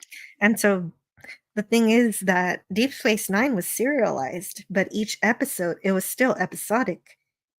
So I don't understand why people don't like writers don't realize that they can give us an entire story within a story and still have an overarching plot. Yeah, I wish they'd Like get like back with to the Dominion yeah. War. Yeah, I mean, I wish they'd get back to a format like Deep Space Nine where they have individual stories within the overarching, plot line through a season or whatever. Like, it's not that hard to do, guys. It's like, geez, come on. Remember Hmm. creativity in writing? It's like, Frankie sigh. oh boy. Yeah, that is the problem with Yeah. but they're gonna continue to do it. Sometimes it's done well. Like I kind of do like the Fallout series. It's kind of an exception to the rule on how you can do that kind of storytelling well, but it I've does heard kind of have I've heard it's not bad. Like I it's haven't not checked it bad. out It myself. has plot holes galore, but Oh, well, well, that's not so good. maybe they'll clean them up later. Like there's a it keeps you engaged, you wanna keep watching it, and so it does string you Okay. along well. I guess that's better than being bored, I suppose. But I can understand, there's some people who are saying, "I'm not gonna watch until it's all over to see if it was actually good," because Well, the thing is, because the I story just I started. I don't get excited about watching anything anymore because shows I've loved, like, well, I'll use Firefly as the example. When it, came on to the Fox network, I thought it was a fabulous show from the first episode, and I watched the 3 months it was, on. I watched it religiously, even though they kept preempting it, putting on sports specials. Like they mucked it up badly. Fox, they really screwed up. Showed the pilot the last at the last, and then they canceled it. And then I think there were like 3 episodes they never showed on Fox that only appeared on the DVD box set years later. So, and it was such a great show. I mean, I think that show should have gone, for another 4 or 5 years at least. And like what, 13 episodes or something, I think it is. And it's one of the best written shows, best acted shows I've ever seen. And I was totally in love with that show. And then I, heard that they canceled it, and I'm like, well, what the fuck? Why did I even bother investing in this? Like, so I'm kind of one of those people now. I think I'll just, you know, if I hear a show's good, I might just wait until it runs its course, and then I'll just binge watch it. Because I just And I I can understand that, that would be well, fair. I was into Dark And Angel for 2 seasons, and then they had a big, awesome battle at the end of season 2, and then they canceled it, and we never got to see part 2. So it's yeah, like, Gavin Blackburn says, "Firefly had so few episodes, I thought it was a British long-running show." that's about it. Yeah. You've Yeah, seen that was Firefly, right, Jill? of course, and Yeah. I think it's amazing, I think it's very interesting. It's a Western in space. It It's a good is. It's time. but it's I so love well Firefly done, too. right? Yeah, it is. I love the characters. I mean, it's such a great cast. It's just such a good show.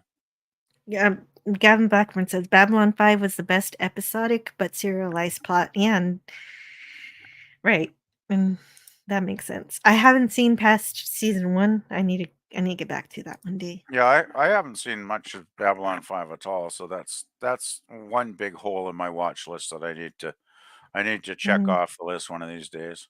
It's just like Blake 7. I've watched, I think, the first 2 episodes, and it was really good, and then I never got back to it. So it's like, my bad. Yeah, the Delta Quadrant was too small, so Voyager. Hmm. Hmm. Interesting. So I guess there were other episodes. There's so many Kira moments and things, and we didn't talk about past prologue mainly because it was a little bit like progress. It was except it was with a resistance fighter or terrorist, and Kira had to choose her loyalties there too. But I thought Yeah. progress was better. It had similar themes.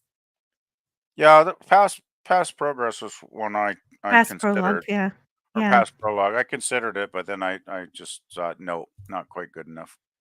Mhm. Yeah, that one was a runner-up too. I also thought about battle lines.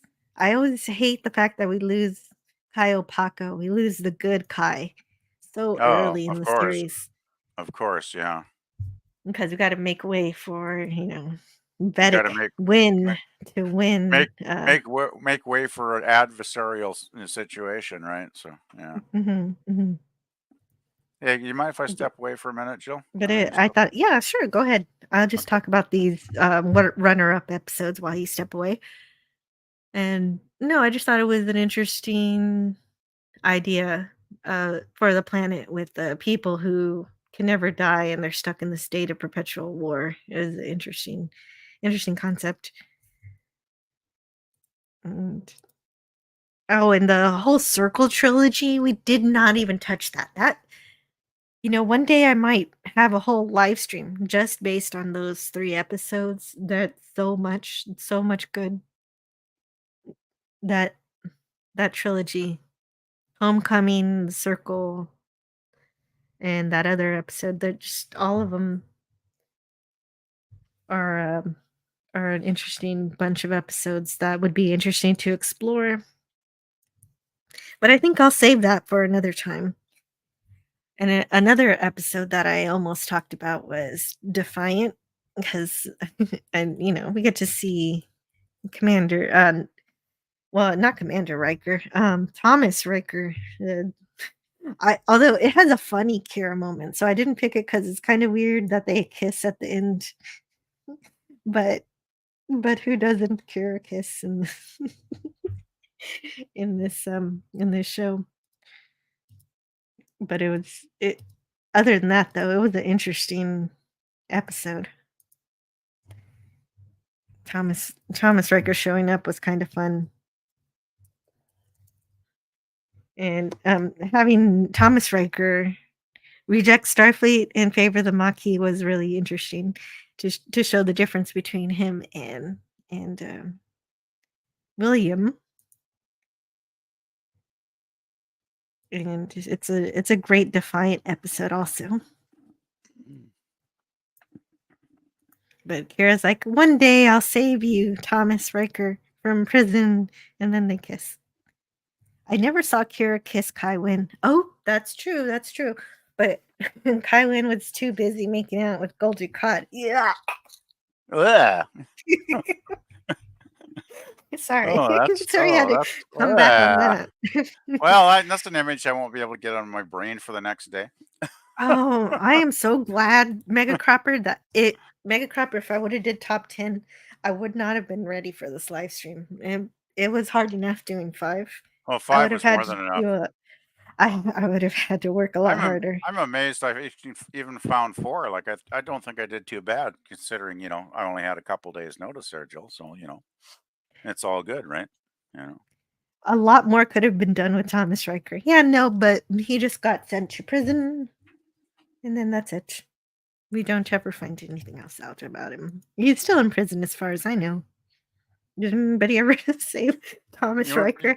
Free Thomas Riker. Wouldn't you think Will Riker would have tried to get him freed eventually?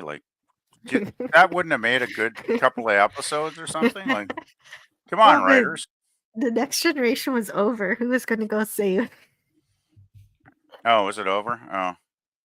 Oh, that was in Deep Space Nine. By the time this episode comes out, I don't know. Oh, well. I don't know. Everything overlaps so much. Somebody tell me. I think the only thing I really liked overlapping from Next Generation was when they brought Worf in. Bringing Worf in was a stroke of genius. Well, they had O'Brien since the beginning from TNG, but yes, bringing Worf in because the only way to handle the Klingons is with another Klingon. And they kind of rejuvenated the series, did they not? Go to season 3 when Worf came in. It's true. It's it's growing it was kind of floundering a bit in its early days. I don't know. People say that, but I actually really like early Deep Space Nine. I kind of don't agree. Oh, there's some great episodes, definitely. Mm-hmm.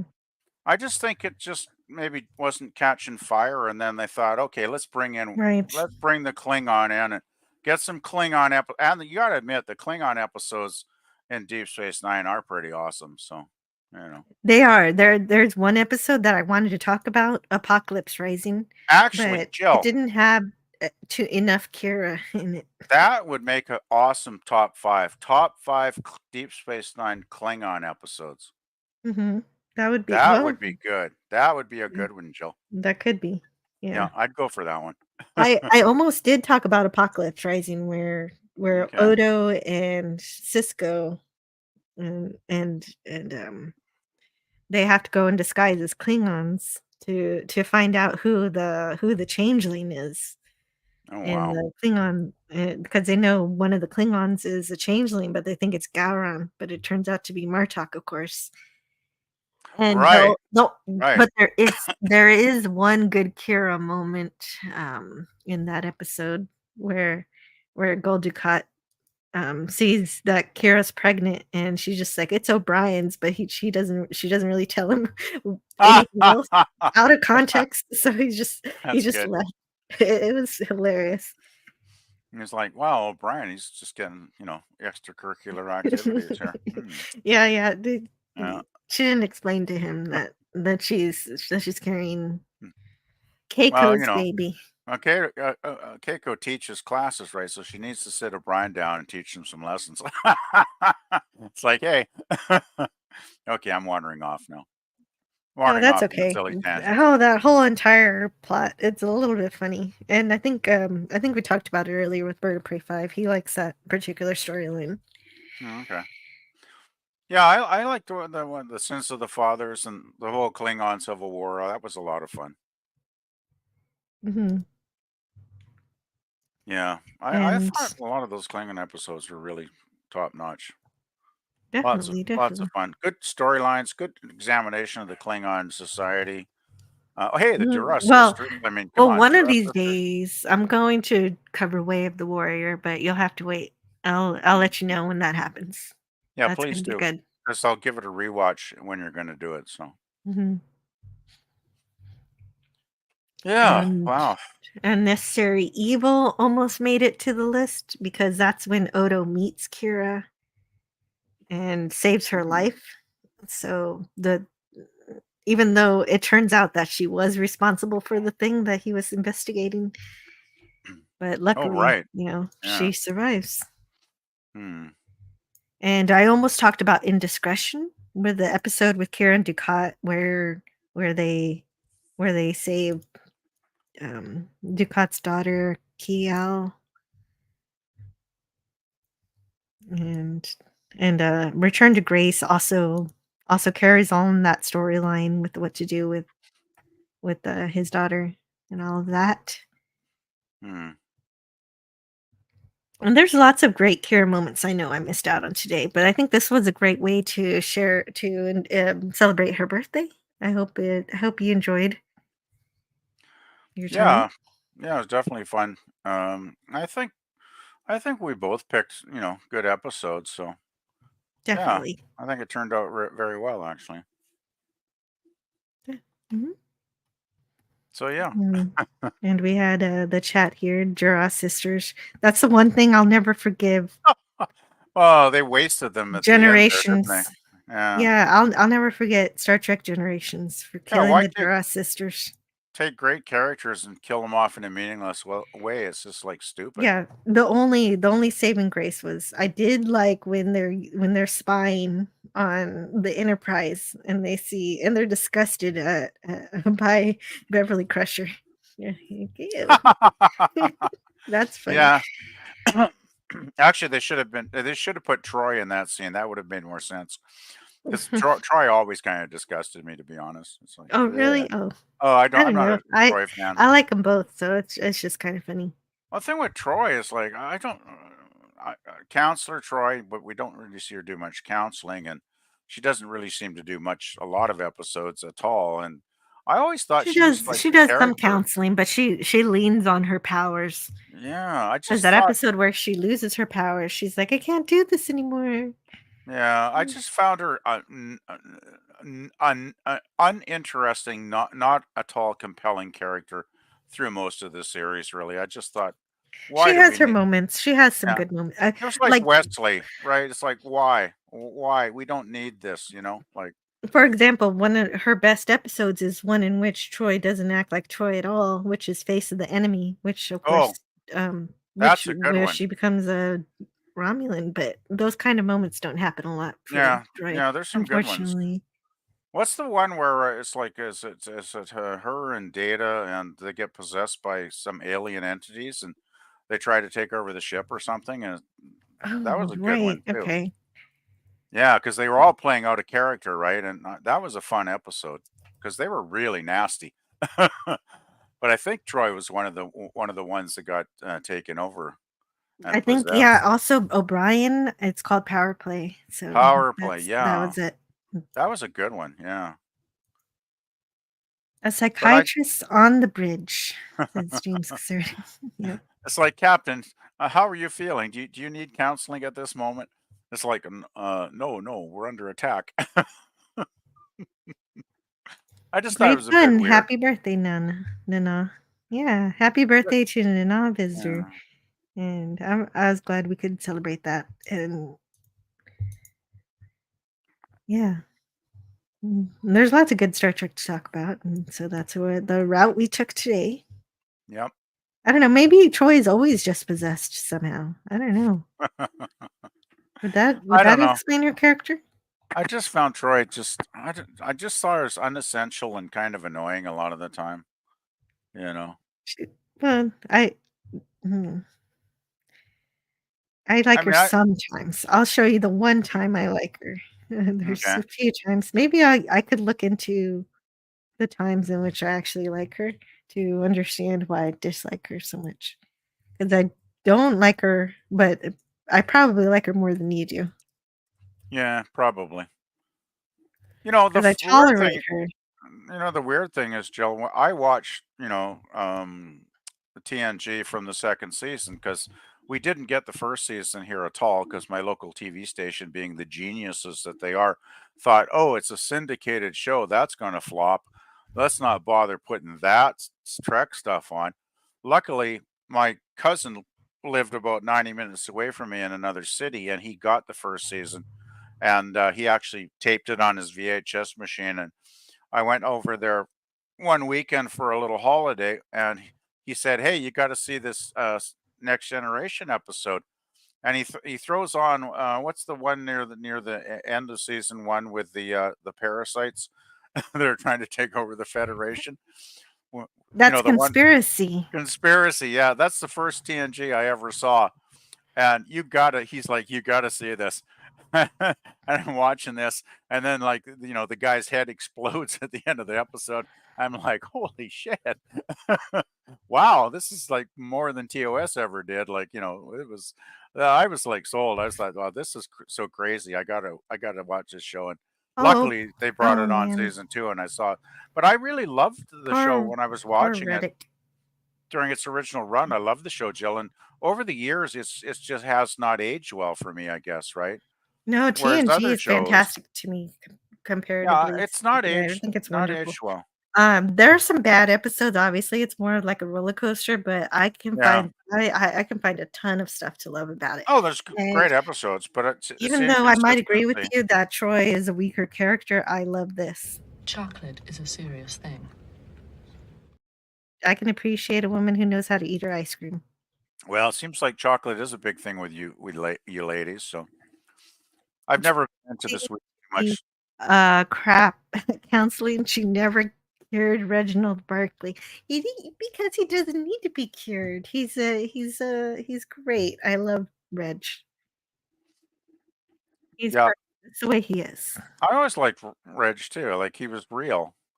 Because, Mhm. I mean, not everybody in Starfleet is going to be like Captain Kirk, right? Not everybody's going to be, the Right. He's perfection. a great example of a lower decks character Well, who needed some help. but He he's needs some human. help with hollow addiction, and He's obviously, human. He's got all his insecurities that he's mhm. constantly dealing with, but he does deal with them, and he still is a highly professional, skilled, member of the crew. So it's not like he's a total basket case.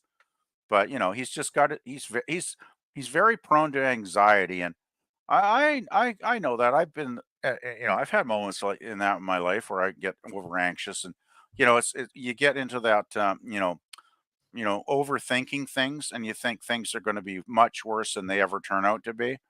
And that's kind of what, Barkley does a lot. It's like he's just thinking the absolute worst scenario, and then of course life seldom, gets that bad. It's like usually it's nothing much at all when you actually get there and you live through it. It's like, oh, what was I worrying about that for? So I Yes, totally and I understand can part definitely relate to the social things that he has to go to social through, and anxiety, right? there's a I've bit of I've that. had it in my life. Definitely, but he's actually been able to he's still able to make friends, and especially Oh yeah. after his the Hollow Pursuits episode, he does succeed in doing that through Mhm. Jordy.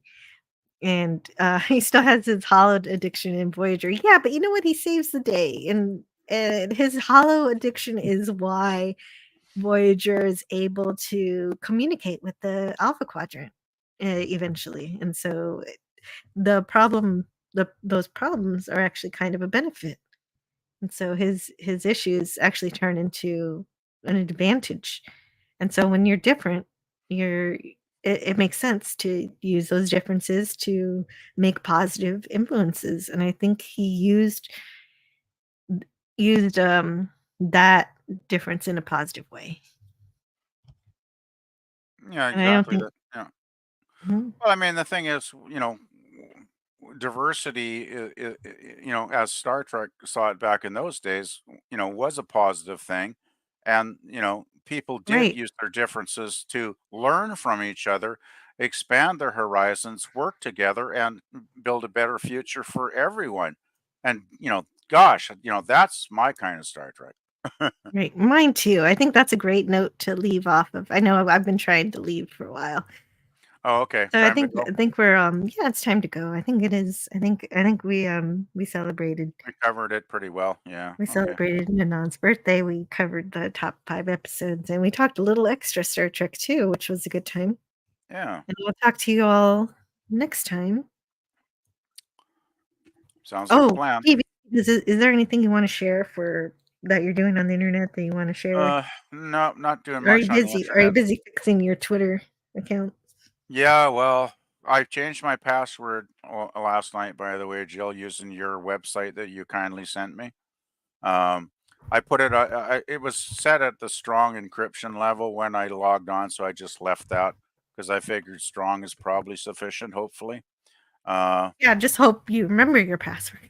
I copy and pasted it into a couple of notepads here. Okay, that's great. And All I right. and Well, I also good to I go also then. I also printed a page off with it on there, so I have that page printed. So yeah, it should be hopefully pretty hard for me to forget that since I've got it in a few sources here. So yeah.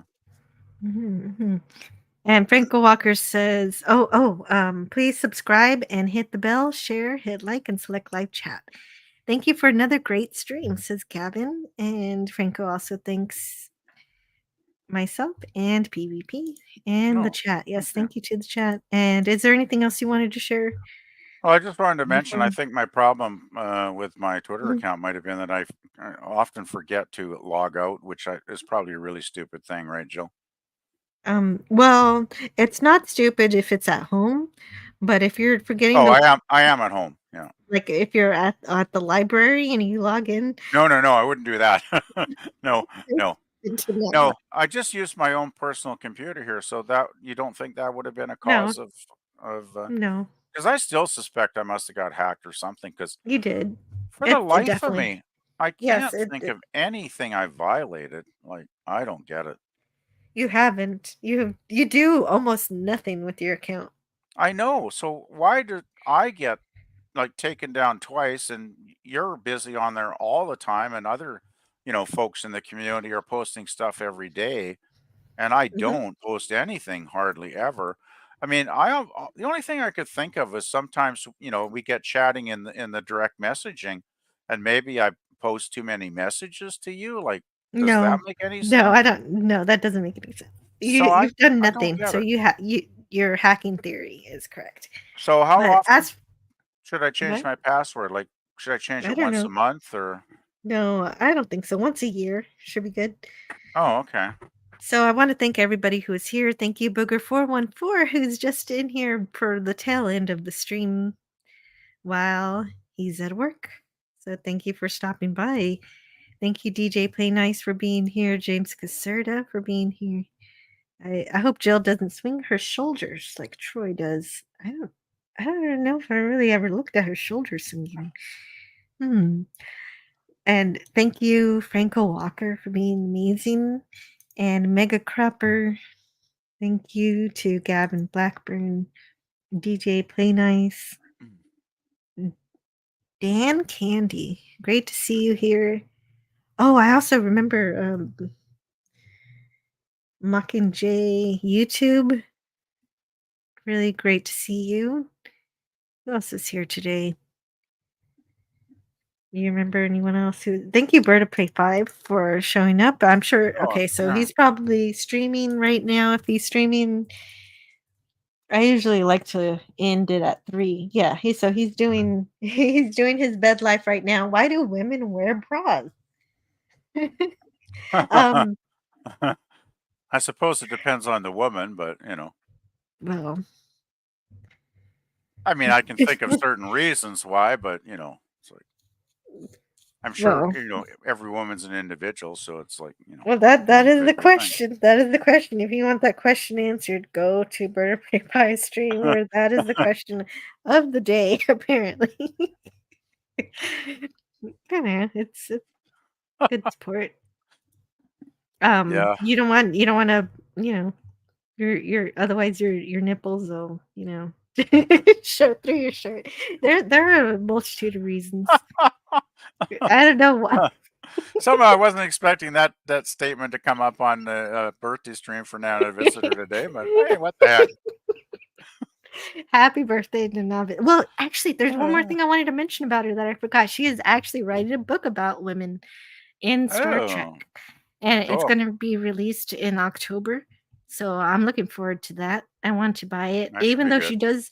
I think she had a deal with Star Trek where she is going to talk a little bit about the new stuff, but I can just skip those pages and go straight to the good stuff. Oh, I hope she It doesn't seems spend like too she's much doing. time on the new stuff. Yeah, well, I'm gonna find out when I I buy hope it she because I doesn't am do a gonna whole buy it. chapter on Michael Burnham. It's like, yuck. I have no idea. But I think she's gonna be doing. She did a lot of interviews with so many people, and I can't wait to read Okay. this book. It's gonna be cool. I Interesting. think it's gonna. She cares about Star Trek, so I think it's going to be quite good and based more on the Berman Roddenberry era, and hope in terms so. of how she crafts the narrative. Yeah. That's my guess. I'm gonna read it and maybe I'll review it after I have it. And read a little bit of it. Sounds like a plan. Right? Good plan, Well, right? I do have other questions to ask you, but maybe I'll just wait once you end the stream if you have Oh a yeah, minute. Jim's Landscape. Thank you, Jim's Landscape, for being here also. I was just scrolling through talking about the book while I scroll through and see who else was here. Mockingjay YouTube. Yes, it was good to see you. And oh yeah, there was a point where the ship was yours. That's It was mine. What? Yeah, well, whenever I stepped away and I wasn't at the Oh, that microphone, wasn't then too you long. had to vamp. That wasn't long. And I didn't Agent actually Pepsi 1, have to thank do you too so much. much for the present earlier also. And thank you to Eugene Bird for his. And Startup Poop is Q-Bird. Thank you for being here. I hope you had a great nap or you're currently having a nap. He's currently sleeping. So now that we know that, I hope you guys have a wonderful Friday. Check out Bird of Prey 5 now and Doomcock later. And, or enjoy the rest of your day away from YouTube if you want to, too. Does she mention nipples and shirts, says Sprinkle Walker? I can think of a couple of reasons. I don't know. I don't I don't know what she's going to mention in the book, but I don't think so. Is that a joke? There are a couple of reasons.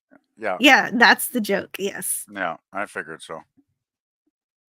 Take care, everyone, and much love to you all. Too good. I could be hackers or aliens or certain agencies. One never knows.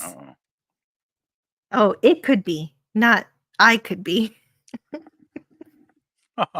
Although maybe that's possible too. We don't know if Booger 414 came from planet Earth or if he came from planet Vulcan. We don't know.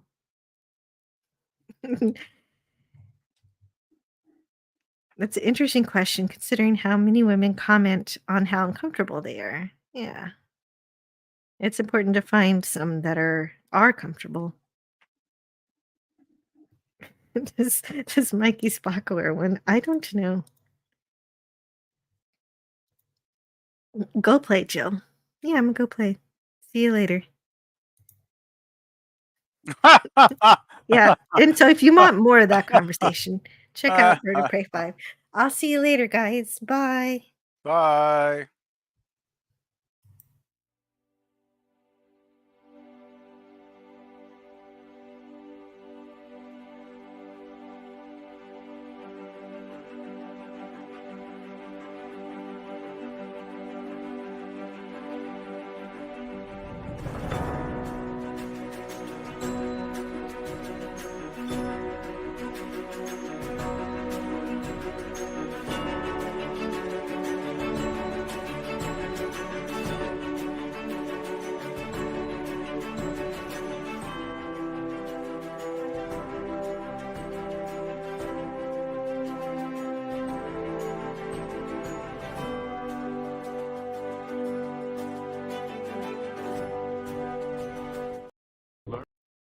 Learn all that is learnable. And the ways our differences combine to create meaning and beauty. It has always been easier to destroy than to create. May we together become greater than the sum of both of us. Well, now you have something new to think about. Carry on.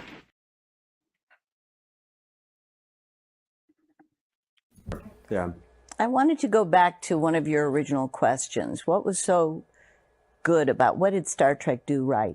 And Andrea Kindred was, I think, the executive assistant to Gene Kuhn on the original show. And I recently got to interview her, and she said something that I think was so important. Someone asked her, what was the best thing about Star Trek? And she said, it was entertaining. So it allowed a huge number of people in to listen to new ideas and concepts. I wish some shows remembered the entertaining part. Yeah. You do need to welcome people in. Yeah, for sure.